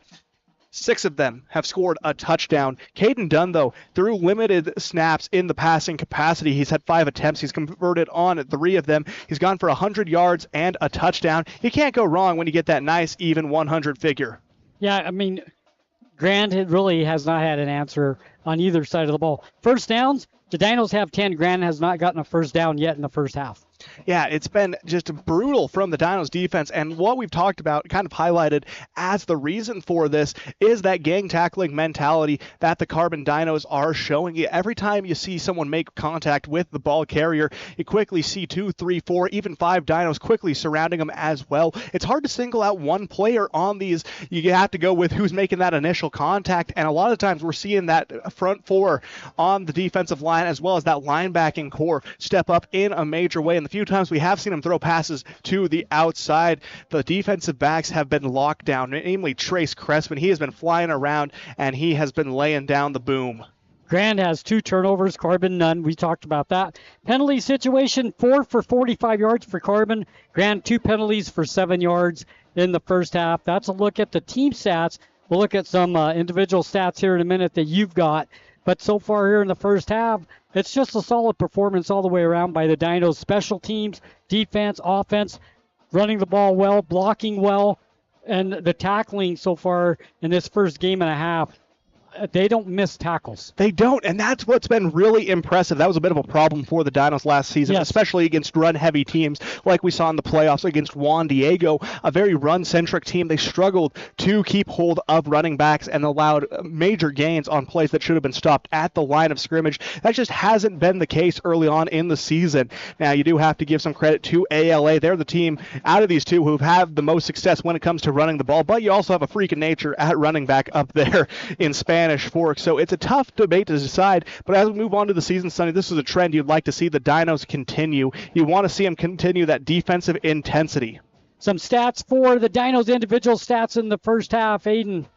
Looking at the rushing stats first, because we talked about 221 yards combined. Yes. Of course, Dexter Packard leads the way with 66 rushing yards, able to find his first touchdown of the season. Happy to see that after his 112-yard outburst last game. Taker Timothy really impressing. He has that opening touchdown by running 52 yards to the house, follows that up with a touchdown catch for 22 yards through the air. Not a lot doing in the department of passing. Players very evenly spread out in that, but when you have the run going as well as you do, you kind of want to stick with that. You find what works, and if it's working as well as Carbon's rushing attack has, you're just going to stick with it. Speaking of Dunn, though, he's done some work with his legs as well. 4 rush attempts for 29 yards. When he's had to scramble on those, or the Dinos have run an option play, he's made the right read, and he's been able to take it for some pretty good gains. Well, when you're averaging probably 15, 20 yards of pop on the ground. Really no reason to put the ball in the air, because there's a lot more bad things that can happen when you do throw the ball. When you're having that much success running the ball, there's no reason to do anything else. Just keep running the football. Yeah, you really don't have any reason to try and switch things up now. Maybe right now, having the 55-0 advantage that you do, switch things up a little bit. You know, not for any other purpose, but to try things out, get some different facets of the offense going, get them ready for next week's showdown against Ogden. But of course, something like I said, anything is possible, as the great Kevin Garnett said after the Celtics won the NBA title. You can't give up, even with a lead as what seems insurmountable like this. Anything is possible, especially if Grand comes out and decides to lay the pop down on the Carbon. It's not likely. Let me tell you, it's not likely, but there's always a possibility until that final buzzer sounds. I could say something. I'm gonna let that go. Let's talk about some people that have made a contribution tonight so far that really hasn't seemed to fill that much, but they've been put into the game and they have made big plays. Yeah, no, and you've seen quite a few of them. I think one that we didn't see in that ALA contest, Riker O'Haron comes in and he is able to rumble and tumble down the field, 19 rushing yards and a touchdown to finish things off for himself. An excellent job by the sophomore getting down. Another player who has really come in and impressed, Dawson Johnson, the running back, has 35 yards on the game. He's made some good defensive plays as well. He's been a key contributor as the Dinos have looked to that second unit. Just nothing but positive here in the first half for the Carbon Dinos. They lead 55-0. We'll take a break. When we come back, more of the Castle Valley Orthodontics halftime show. Imagine a smooth, hassle-free journey to the front door of your new home with the Driggs Mortgage Team guiding you every step of the way. Hi, this is Greg Driggs. Our seasoned experts understand the ins and outs of home financing and refinancing. Come visit us at our new permanent address, 8 East Main in Price, where we plan to be a staple for years to come. Start your journey today. Call 801-427-3577. The Driggs Mortgage Team, NMLS number 272076, Equal Housing Opportunity. Driggs Mortgage Team is a DBA of Premier Mortgage Resources, LLC, NMLS 1169. You see your friends with their new travel trailers, four-wheelers, and side-by-sides. They're living the dream, right? Well, it doesn't just have to be a dream. You can start living that same dream life today by starting your new career with GMS Mine Repair and Maintenance. GMS is hiring mechanics, electrician, fabricators, experienced and inexperienced miners. They offer high starting wages, benefits, a 401k, and vacation pay. Local jobs are available. Apply today. Email your resume to kbarker@gmsminerepair.com. The dream can be yours with GMS Mine Repair. You're looking for somewhere you can be proud to work. Komatsu is looking for you. Komatsu is a leading manufacturer of construction, mining, forestry, and industrial heavy equipment. Komatsu currently has openings for seasoned welders, journeyman electricians, and MSHA certified electricians, as well as master machinists. At Komatsu, not only will your skills be rewarded with competitive wages, but you'll also enjoy benefits like a robust 401k plan. Grow with Komatsu. Go to komatsu.com or call Tanner at 636-6150.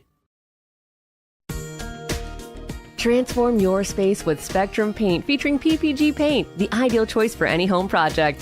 Imagine a kaleidoscope of colors at your fingertips, from soothing pastels to vibrant primaries. Whether revamping a room or adding character to your exteriors, Spectrum Paint makes every brush stroke count. Dive into a spectrum where quality meets creativity and paint your world with us. Visit Spectrum Paint to find the perfect shade for your home today.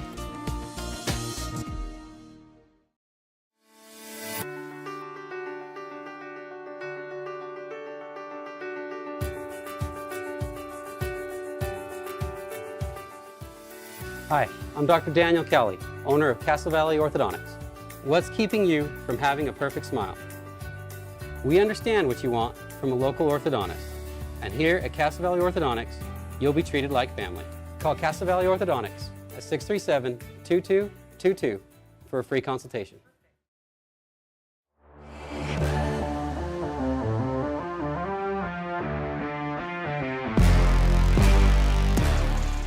You're listening to Carbon Dino Football on the Peak, KRPX 95.3 FM.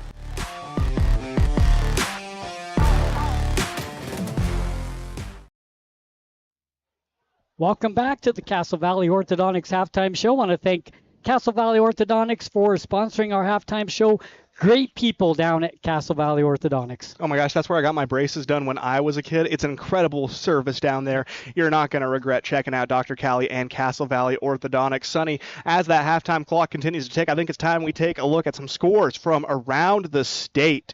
And looking at the halftime breakdown in South Sevier, up 33-6 over Enterprise. Beaver has clawed their way back after falling into an early 14-0 deficit against the San Juan Broncos. They've made it a 14-13 ball game at the half, a battle between state champions there on the 2A and 1A level. North St. Pete up 28-9 at a halftime break against Desert Peak. Grantsville laying the smackdown to Richfield. You can tell there's a little feelings there from Grantsville, up 24-0 at the half. Kanab continuing their winning ways, up 36-0 over North Sevier. Not a typo here, Sonny. I can assure you this. Manti up 58-0 over Juan Diego. They have scored 3 non-offensive touchdowns. So the Templars bouncing back from a tough loss against a very good Juan Diego team and just taking it to them. Down in Moab, it's a 38-21 affair between them and the Payson Lions, and that's where we sit at scores around the state right now. Let's talk a little bit about some of the teams that the Dinos will play in the future with scores that you just said. You have Moab, who always a good football team. Canyon View. It gets tougher for the Carbon Dinos as we go along. You talk about region play. Although the RPI rankings makes every game mean something. I love it. But region play, we got a good region. When we say that in everything, baseball, basketball, everything, we always say we have a good region. Well, we do. I think good is an understatement, Sonny. These are fantastic regions we find ourselves in. Manti, the favorite to win right now, laying down one of the 4A favorites entering the season. Cedar up 31-7 over Pineview. A Pineview team, mind you, that defeated Manti just a week ago. Right. Morgan up 35-3 over Skyview. Ogden, who we're seeing next week, up 24-0 against Judge Memorial. And the last team we're going to see is Canyon View, down at the halftime break, 13-6 to the Dixie Flyers. We're going to have a good game next week with Ogden. I'm looking forward to next week. That is going to be a good litmus test of where the Dinos are at after these first 2 weeks. Ogden, like we said, always a tough team, but luckily the Dinos have the advantage this year of not having to make that long winding bus trip up I-15 through various canyons and up to Ogden High School. That is a beautiful high school they have, though. They got that classic cathedral look to it. I'm a big fan of the architecture there. Not a fan of the team. Castle Valley Orthodontics halftime show. We're ready for the start of the second half. The Dinos will get the ball, and they will go right to the left on your dial. And it looks like we're seeing a few new faces for Carbon, looking like we're putting some of those younger kids into the field, as you'd kind of expect right now. It's always a challenge trying to as a coach on the winning side of these things, trying to see where you want to fit. Do you want to send that message to the rest of the state, hey, we're here, we're serious? Or do you want to show some sportsmanship and try and keep things a little more even in terms of competition? Take out some of those players who've been doing a lot of damage over the course of the game. You see teams that do, and you see teams that don't. And looks like Coach Milovich is a team that is going to. Timothy to the right, Nichols to the left, back to receive the kick for the Dinos. Fernandez will kick off for Grandin. We're ready for the start of the second half. The clock will run. If it stays like this, this could be a very quick second half. There's a deep kick. Timothy fills it at the 5, 10, 15. Across the 20, 25, 30, 35, 40. Down the sidelines, 45, 50, 45. One man to beat, 45, 40, 35, 30. He's gone. 20, 10, 5. Touchdown, Carbon. 95-yard kick return for Timothy, and the Dinos make it 61-0. And Tager Timothy picking up right where he left off in the first half. He had those 2 early touchdowns. Now adds a third to his resume with that 95-yard kick return touchdown. My goodness, that was great blocking by the men up front for Tager. And then he was able to, once he had one man to beat, navigate, weave wide, throw him a little confusion, and break away for the touchdown. He did a great job following his blockers. Then once he got into the open field, he made the move he needed to make, and that was coming left. And once he did that, there was nobody going to catch him. And the special teams units have been firing on all cylinders for the Dinos. You like what you're seeing from these special teams units. Chili's going to kick the extra point. Kick is down. It is up. It's good. Bouncing back from the first mixed extra point by the Dinos in the first half. Chile able to nail that one, make it a 62-0 affair as that clock continues to tick here in Moab. The land of the arches, Sonny. When we had that sunshine and the backdrop we were looking at was just breathtaking. Yeah. I felt like I was looking at a painting. Yes, it's a nice place to come. Every place we go, it's always awesome, isn't it? It is. No, I love traveling and seeing all these different venues across the state. And it seems like the people who design these high schools know just where to put them, especially the football field, so you get the most scenic overlook possible. I want to thank Grand. We were treated very well today when we came here. They took care of us, and want to thank them for that. The Dinos will be kicking the ball off. Yeah, always a major shout-out to these opposing teams. I mean, they don't have to be nice to us, Sonny. We're the opposing team coming in. They could treat us like trash, and we'd understand it on a certain level, but they always treat us so well, so a big shout-out to these schools. So the Dinos will kick the ball away with 10-16 left to play here in the third. It's running. Chile will kick the ball away for the Dinos.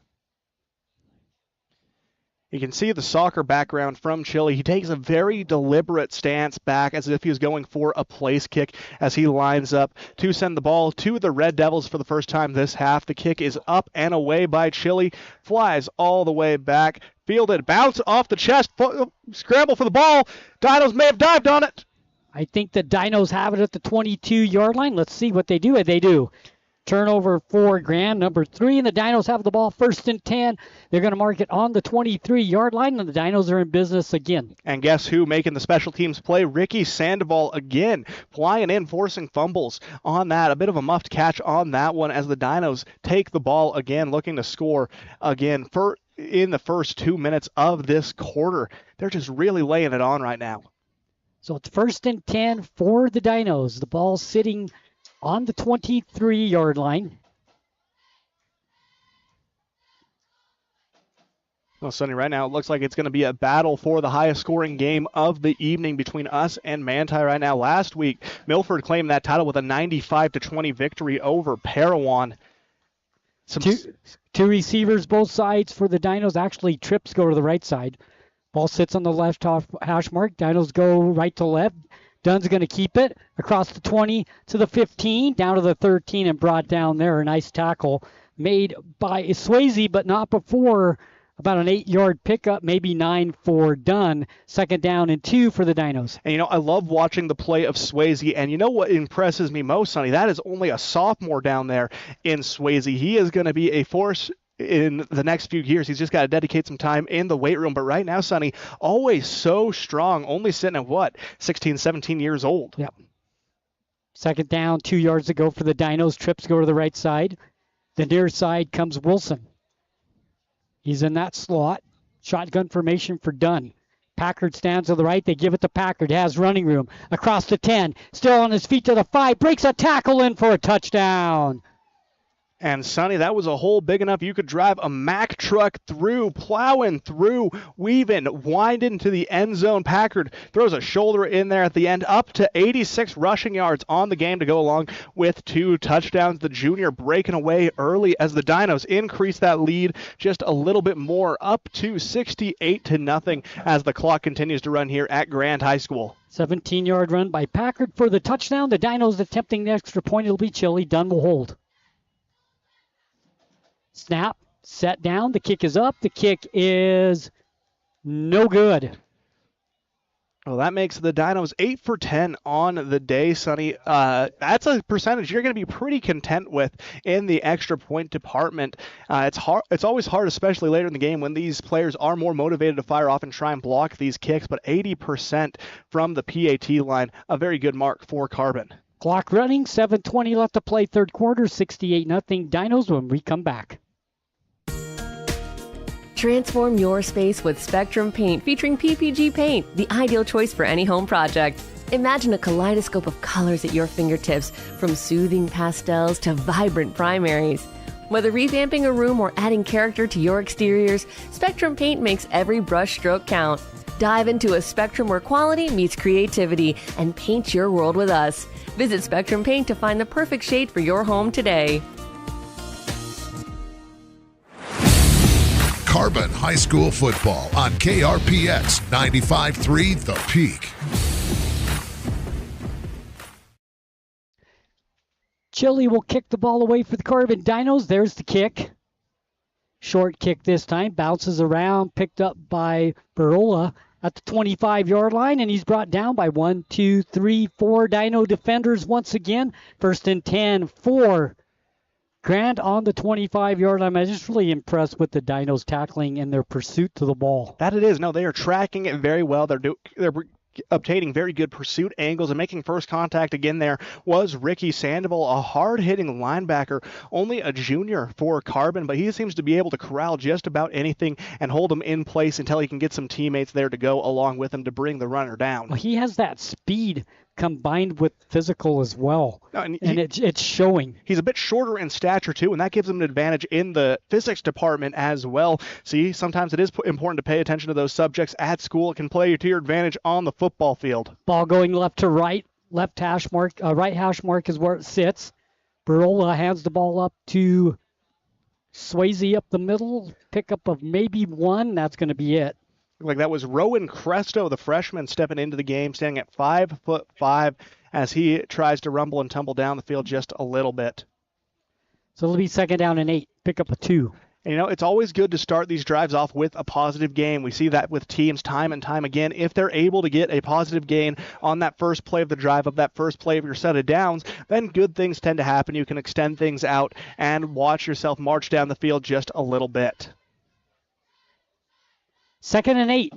Shotgun formation. 2 receivers to the far side. The near side has 1 man in the slot. Barola throws out into the left flat. The ball is caught, but tackled immediately, once again, by 3 Carbon Dino defenders. It's going to be 3rd down and 9. Making the catch out there was Carroll, but once he caught the ball, he had nowhere to go.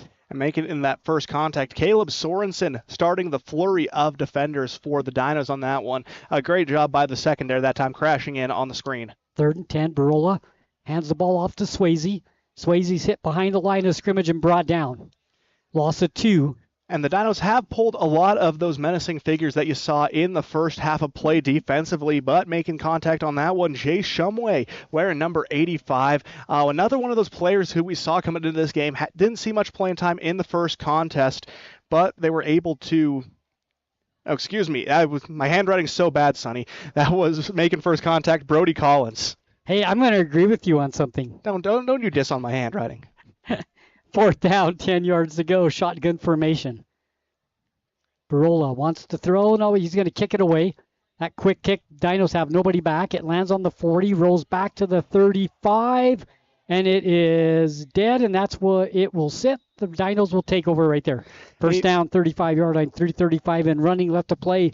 3rd quarter, Dinos lead 68-0. And you have to give a lot of credit to Barola on those kicks, though. They always seem to have that lucky bounce to them. They're holy rollers as they get down the field.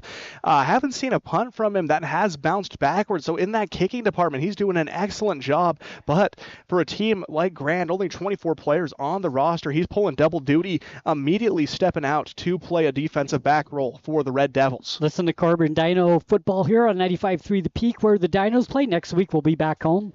Pregame show, the Landon's Diesel Service pregame show, 6:30, kickoff 7 o'clock. Me and Aiden will be there once again to bring you Carbon Dino football. Trips to the right side for the Dinos. Dunn hands the ball off the middle. And a swarm of Red Devil defenders bringing that one down. Looks like there might be a turnover, might have been ripped away. We'll see if they call him down. He's down. They're going to say he is down on the carry. Another near miss in the turnover department for Carbon. They've had a few close calls there, but overall they've been able to maintain good pressure. O'Hara in the ball carrier for the Dinos. No gain on the play, 2nd down and 10. Dunn brings the Dinos to the line of scrimmage. They have trips to the right side. Tight end. Collins comes to the left side in the slot. Shotgun formation. One running back stands in the back. The pitch goes to him. Round the right side, a pickup of 3 on the play. Ball carrier that time was Dawson Johnson. Pickup of 3. It's going to be 3rd and 7 for the Dinos. And again, unfamiliar territory as they bring these 2nd and 3rd string players in, Sonny. Haven't been able to move the ball as effectively, but that's what moments like these are for, to develop that mindset, to get them used to the varsity level, because, you always hear a good JV team talking, and they'll say, well, why don't we play on Fridays? We're better than the varsity team. It's 2 completely different game speeds. Right. I won't be afraid to admit it. I was a little freshman like that. I was annoying, I'm sure. But you say things like that, and then you get your first taste of varsity, and you're like, oh, I get it now. 3rd down, 7 yards to go for the Dinos. Shotgun formation once again for Dunn. Trips go to the right side. There's the snap. Dunn looks that way. He's under pressure. He'll go down back at the 30-yard line. My goodness, what a great play by Swayze. We've sang his praises all night for the Red Devils, swimming in, able to navigate the defense and bring down Dunn. The first sack of the game for the Red Devils. Actually, it was Camden Rigby, the quarterback for the Dinos, as he went in. Where's number 16? Close to 15. Close to 15. It's one number up. Yeah. 4th down and 14. And the Dinos wisely going to punt this ball away. Lots of changes for the Dinos. Hard to keep up with all at once. It is. There's the snap. The kick. High kick. Short. Lands at the 50. Takes a Grand bounce back to Carbon territory. And the Grand will have probably their best field position of the night. They will start on the Carbon 48-yard line, 1st and 10. 44 seconds left to play in the third quarter. Dinos leading 68-0. And it was a good job by Cole Hinckley on that one, recognizing that the ball was bouncing backwards. He quickly dives, able to put it down and down the ball within the 50-yard line. But Grand, like you said, with their best field position of the night. And a good job setting that up with Cooper Swayze coming away with the sack over Rigby.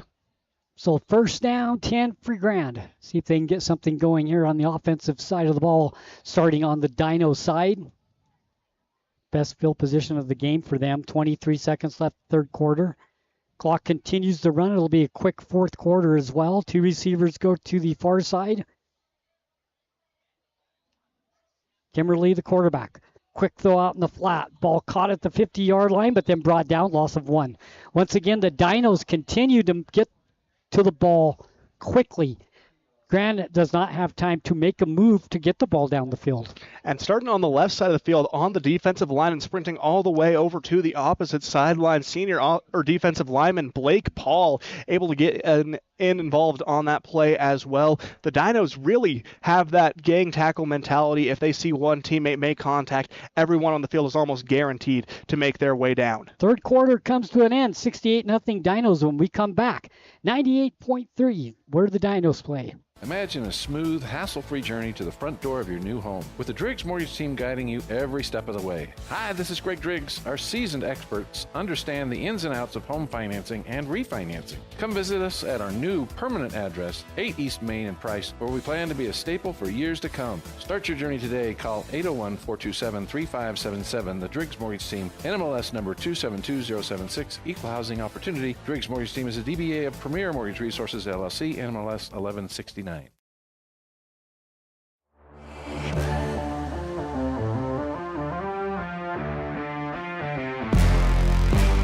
I'm Will Hinckley, number 66. I'm Cole Hinckley, number 72, and you're listening to 95.3 The Peak, where the Dinos play. Welcome back. I said 98.3 at 95.3 The Peak, where the Dinos play, but we can talk about the stations that Castle Country Radio has, and 95.3 The Peak is one, 98.3 is one as well. Yeah, it's easy to get confused when the numbers are that close, and the quality of the station, Sonny, unmatched in the Castle Country 95.3, your adult contemporary, and where the Dinos play. Kicking country for all you country fans, 98.3, 106.7, KOAL, 107.3 FM, and 750 AM, home of Drive Time Sports and Emory Spartans Athletics, and of course, Rock 103, your classic rock destination. We have you covered. Castle Country Radio. Shotgun formation. 2nd down, 12. Fakes the handoff. Goes to the right side. Has a man open. Caught at the 32-yard line. Getting down to the 31. It was Barola making the catch for Grand. And that's, I believe, their biggest play of the night. You have to think so. They had that first play where they were able to gain 8 yards, but since then, Sonny, they haven't been able to find a first down throughout the contest. They're knocking on that marker right now, looking to hopefully get that first down possession, get something going, and march down and find the back of the end zone. Right now, you're playing for pride. So the two players that played quarterback make that play. Kimberly goes to Barola. On the pass play, it's going to be 3rd down and 2. 2 receivers on the near side. The ball sits on the far hash mark. Grant goes right to left. 68-0 Dinos. Handoff goes to Barola again. Oh, no, it's up the middle. Fake me out as they come out to the 30. 25-yard line, 20, and another big play for Grand as it's Swayze. I thought he gave the ball to Barola. He faked me out. Well, Sonny, that's how he came around the left side for a big play. That's how you can tell it was a good fake. If you fool the announcer, you fool the cameraman, you can move it down. And the fans on their feet in the Grand student section, we're getting a bit of an electric atmosphere here at Grand High as they get their biggest play of the evening, looking to push the ball into the red zone now, just 2 yards away from that, 22 away from the Holy Land in the back of the end zone. 1st down and 10 at the 22 for Grand. 10:29 and running left to play. Trying to get some points on the board, the Red Devils. They trail 68-0. Dinos with the lead. Shotgun formation. Man comes towards us. It's Barola. They give it to him. He'll try to find some running room. Breaks 1 tackle, breaks 2, and then brought down at the 20. Nice defensive play by the Dinos coming up to make that play for Carbon is O'Haron. It will be 2nd and 8, pick up a 2. And you can see the wrestling background on that tackle. Breaks into a technique, double leg takedown, and he's able to bring Barola down after he initially ducked out of the first contact he made. It looked like he was going to be able to break away for a gain of at least 10, but O'Haron had other ideas. Gain of 2, 2nd and 8. Kimberly in the shotgun. Sends 2 receivers to the right, 1 to the left. Ball sits in the middle of the field. They go right to left on your dial. Man in motion is Barola. Comes towards us. Fakes the handoff to Barola. Kimberly's going to throw into the end zone. Has a man open and overthrew him and missed him. Open in the end zone was Hickman. And Hickman just slows down a little bit on that seam route. If he would have kept running forward, probably would have came away with 6 on that one. But you're looking at a freshman to freshman connection on the varsity level, Sonny. So in any level, it's always impressive to see them even being able to go out there and compete. That takes a lot of guts to do. It's hard as a young player to step on the varsity level because, like we said, the speed is entirely different from what you'd find in a freshman or even a JV game. 3rd and 8. Clock says 8:56 and running. 68-0 Carbon. Grant trying to get some points on the board. Trying to get in the red zone. Kimberly in trouble. Goes down back at the 30-yard line. It's going to be 4th down. And a big play right there by the Dinos, Sonny. Making that one. Rondinelli flying up the middle. Getting a swim move around. Flying upfield. And he's able to come up with the sack. Shumway with the help for the Carbon Dinos. 4th down, 15. The Dino defense stiffens once again. Yeah, the bend don't break mentality that we talked about like they had against ALA Sunny Stakes. Not as dire this go around as they were when ALA was trying to march down to take the lead, but still a good mentality to maintain at any point of the game. 4th down. Kimberly in the shotgun has trips to the far side, the near side. Barola all by himself. Shotgun formation for Kimberly. Long snap count.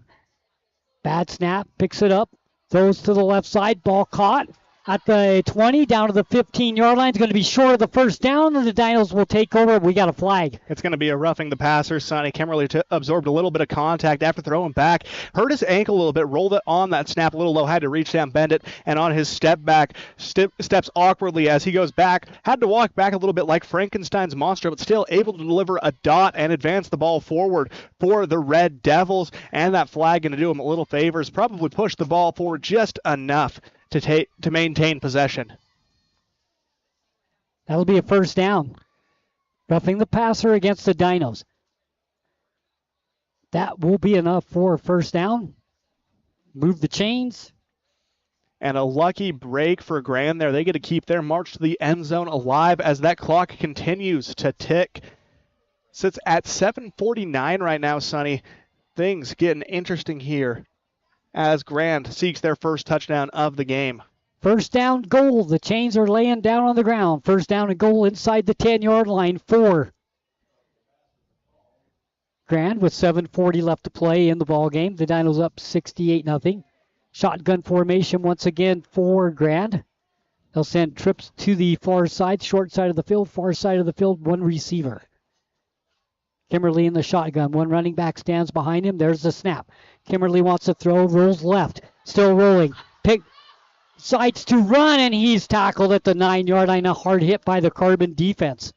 Pickup of maybe a yard, maybe 2. And coming in with the stonewall hit, O'Haron. Again, he's played a pivotal role as the second stringers have come in for Carbon. Had a few big runs in the first half, but defensively is where he has found his biggest impact. No huddle offense this time for Grand. Same set. Shotgun formation for Kimberly. Swayze in the backfield. Kimberly wants to throw under pressure. Throws out in the flat, incomplete. Tipped by the Dinos and then almost caught. Yeah. But then falls to the ground, incomplete. It'll be 3rd down now for Grand. Hickman with a little tip drill there. Unable to come up with it, though, as they face a daunting 3rd and 10. But I like what I've been seeing this drive from Grand. They've been maintaining composure, especially from the quarterback play of the Red Devils, they're doing an excellent job maintaining momentum. They're staying calm in the pocket, especially when they face 2 or 3 defenders right in their face. You know what I love? It's 68-0, but if you watch in the game, it looks like it's 7-0. No, they're playing hard. The intensity of these two teams unmatched. They're ignoring that scoreboard. It's 0-0 in their mind. Kimberly wants to throw into the end zone. Caught for the touchdown, and Grant's on the board.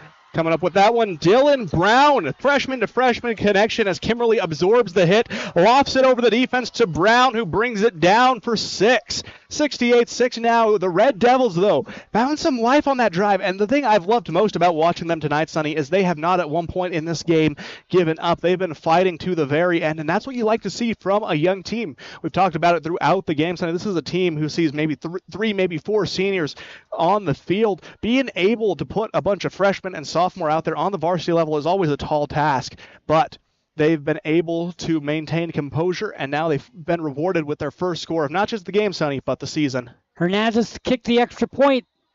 Going to be It's good. They're going to call a procedure penalty on that one. The Dinos defense rushing before that ball was snapped, and Grand reacting accordingly. We'll see who they call this one against. They're going to call it against the Red Devils on that one.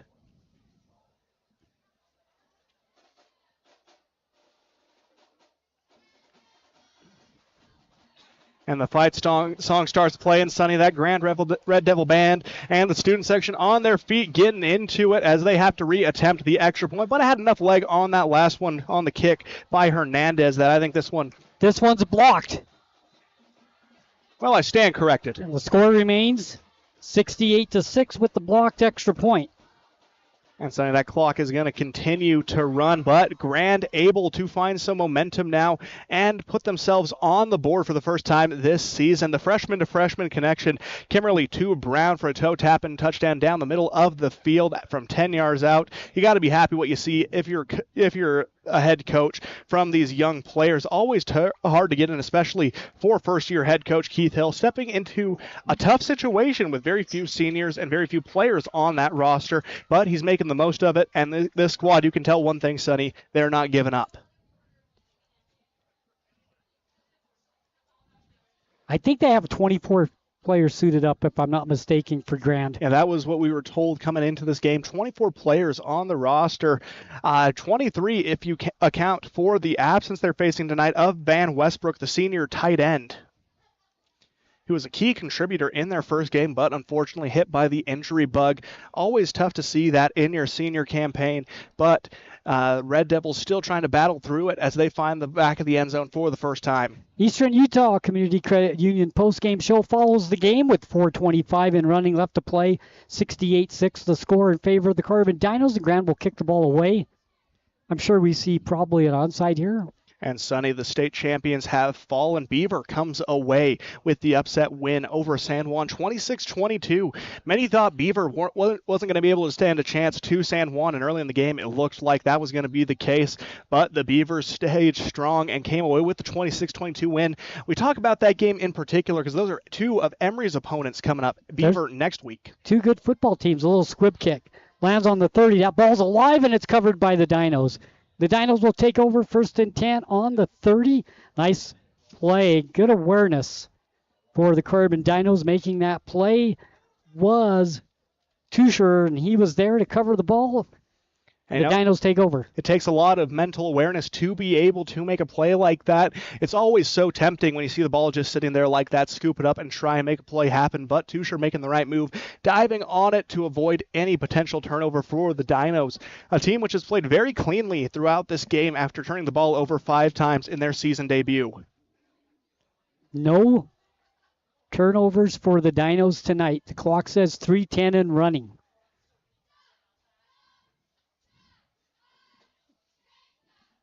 Wow. Shotgun formation for the Dinos. It's Rigby, the quarterback, in the shotgun.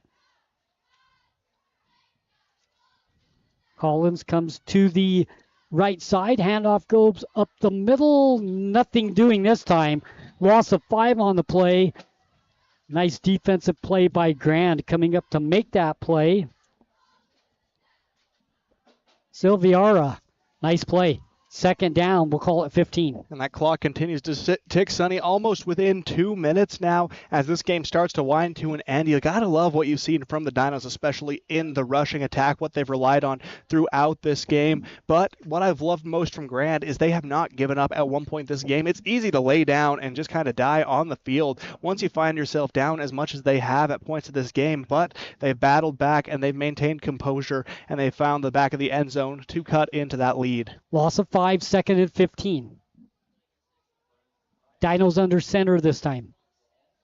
Handoff goes up the middle, across the 30, 35, 40. Mauer's got running room. 50 down the sidelines, 45 down to the 42-yard line. Move the chains on the first down. About a 30-yard rumble and tumble for Mauer, Sonny. A nice running attack, and it continues when they've needed it most. When they need those plays, they've been able to do it. Mauer, up to that point, had 5 yards and a touchdown on the rushing side of things. Make that 35 to go along with it on that run. 1:34 left to play, 68-6 Dinos. And so clock continues to run, and it will run down to a minute 30 now. We're getting word back from the studio tonight. This is the most points in a game for Carbon since they beat Judge 50-6 back in 2019. So a few years after that, they've been able to put up such an incredible output. Handoff goes up the middle, couple of yards on the play. And they've been able to just continue to move that ball ground and pound. Always fun to see. I remember that Carbon game against Judge Memorial. That was back when Jalen Dennis was playing. He had a hat trick, had a rushing touchdown, a receiving touchdown, and a kick return touchdown. It was such a fun game to watch, and Sonny, we're seeing a little bit of that magic and then some tonight as the Dinos have just grounded and pounded the ball their way to a dominant victory. Down to 40 seconds left to play. Clock continues to run. Still getting info. Jordan had the night off, and he's still sending us info. And they take the knee, Sonny, and that's going to run the clock down. Maybe. It will. I believe. There we go. Yeah, I was just waiting for the official action. But yes, the Dinos go into victory formation, and now they come away with the dominant 68-6 win. Sonny, you got to love what you saw from the Dinos. That rushing attack, relentless this evening. So the final score tonight is going to be 68-6. The Dinos with the win over Grant County. When we come back, it will be the Eastern Utah Community Credit Union postgame show. Don't go anywhere. 68-6. Dinos win. They go to 2-0. Show your school spirit and support local high schools with the new Eastern Utah Community Credit Union debit and credit cards. Featuring designs for Carbon, Emory, and Grand High School, these cards let you carry a piece of your school's pride wherever you go. Plus, to make purchasing easier, Eastern Utah Community Credit Union has added the convenience of tap-to-pay and compatibility with major mobile wallets. Pick up your school spirit card today at any of the Eastern Utah Community Credit Union branches. At A Perfect Smile, they specialize in transforming your smile with precision and care. From porcelain veneers and dental implants to orthodontics, crowns, and bridges, their expertise covers every aspect of general and cosmetic dentistry. Dr. Jackson and his team are here to address even the most challenging dental concerns, helping you achieve a smile you'll love. Ready for a smile makeover? Call A Perfect Smile today, 637-2100, to schedule an appointment. Discover peace of mind with Don's Hometown Insurance, now even closer to home at their new location, 58 West Main Street in Price. Connect directly with friendly agents ready to tailor a package just for you. Imagine bundling your home, auto, and life insurance, simplifying your life while maximizing your savings. Experience personalized service designed to protect what matters most to you. Visit Don's Hometown Insurance today and feel the difference. Show your school spirit and support local high schools with the new Eastern Utah Community Credit Union debit and credit cards. Featuring designs for Carbon, Emory, and Grand High School, these cards let you carry a piece of your school's pride wherever you go. Plus, to make purchasing easier, Eastern Utah Community Credit Union has added the convenience of tap-to-pay and compatibility with major mobile wallets. Pick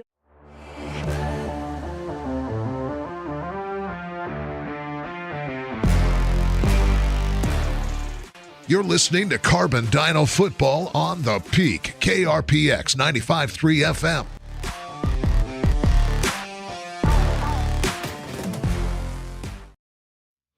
Welcome back to the Eastern Utah Community Credit Union post-game show as we take a look at scoring by quarters at the end of quarter number one, and you just chime in, Aiden, whenever you want to chime in. After the end of one, the Dinos had a 28-0 lead. They totally just dominated the first quarter of play and just took the game over quickly.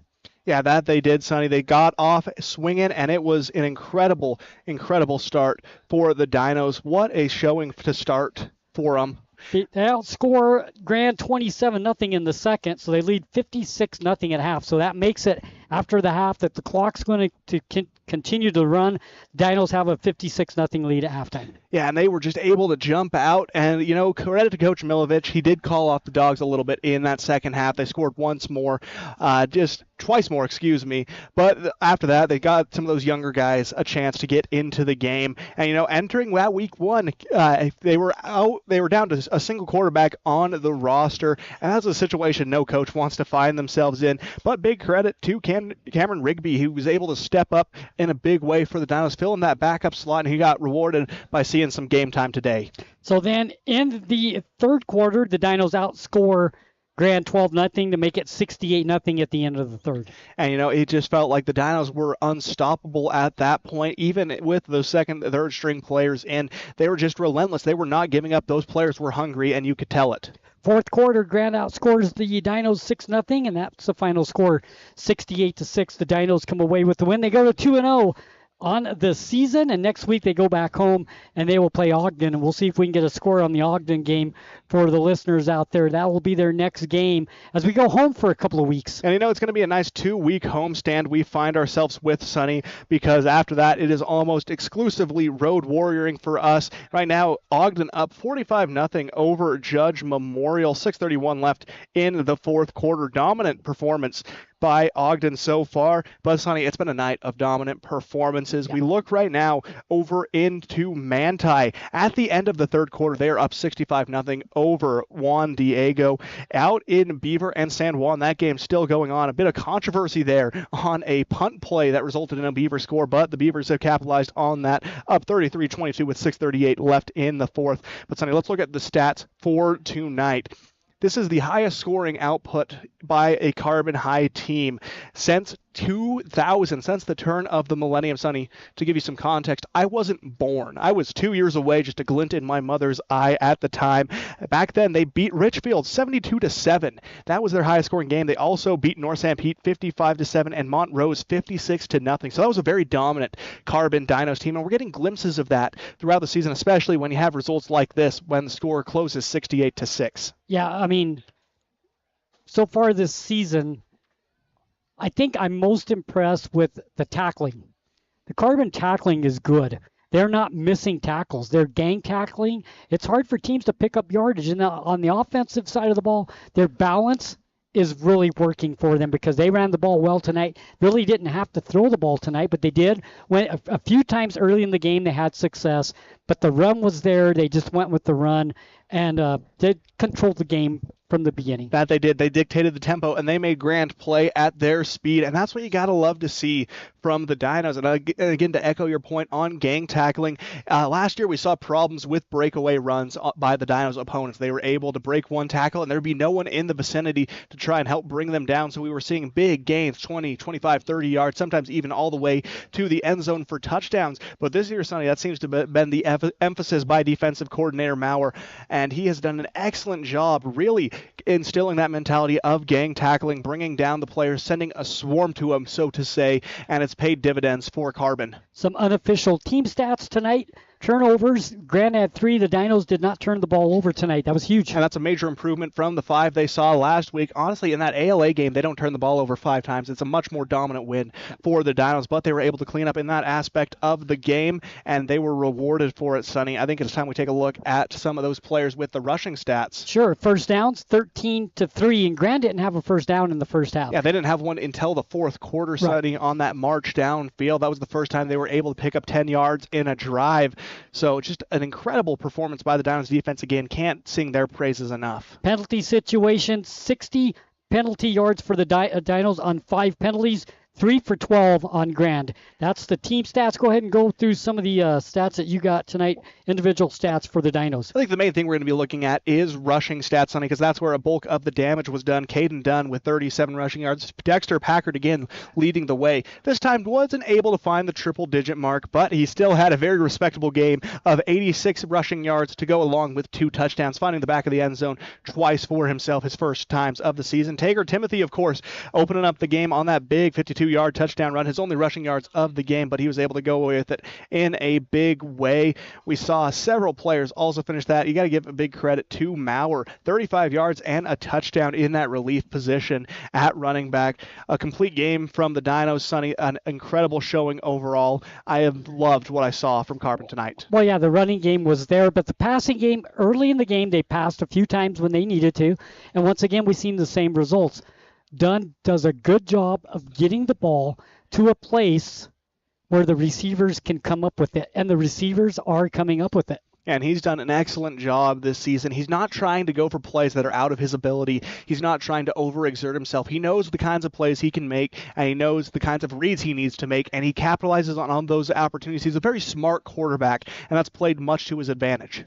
We'll take a quick break. When we come back, more of the Eastern Utah Community Credit Union postgame show. Show your school spirit and support local high schools with the new Eastern Utah Community Credit Union debit and credit cards.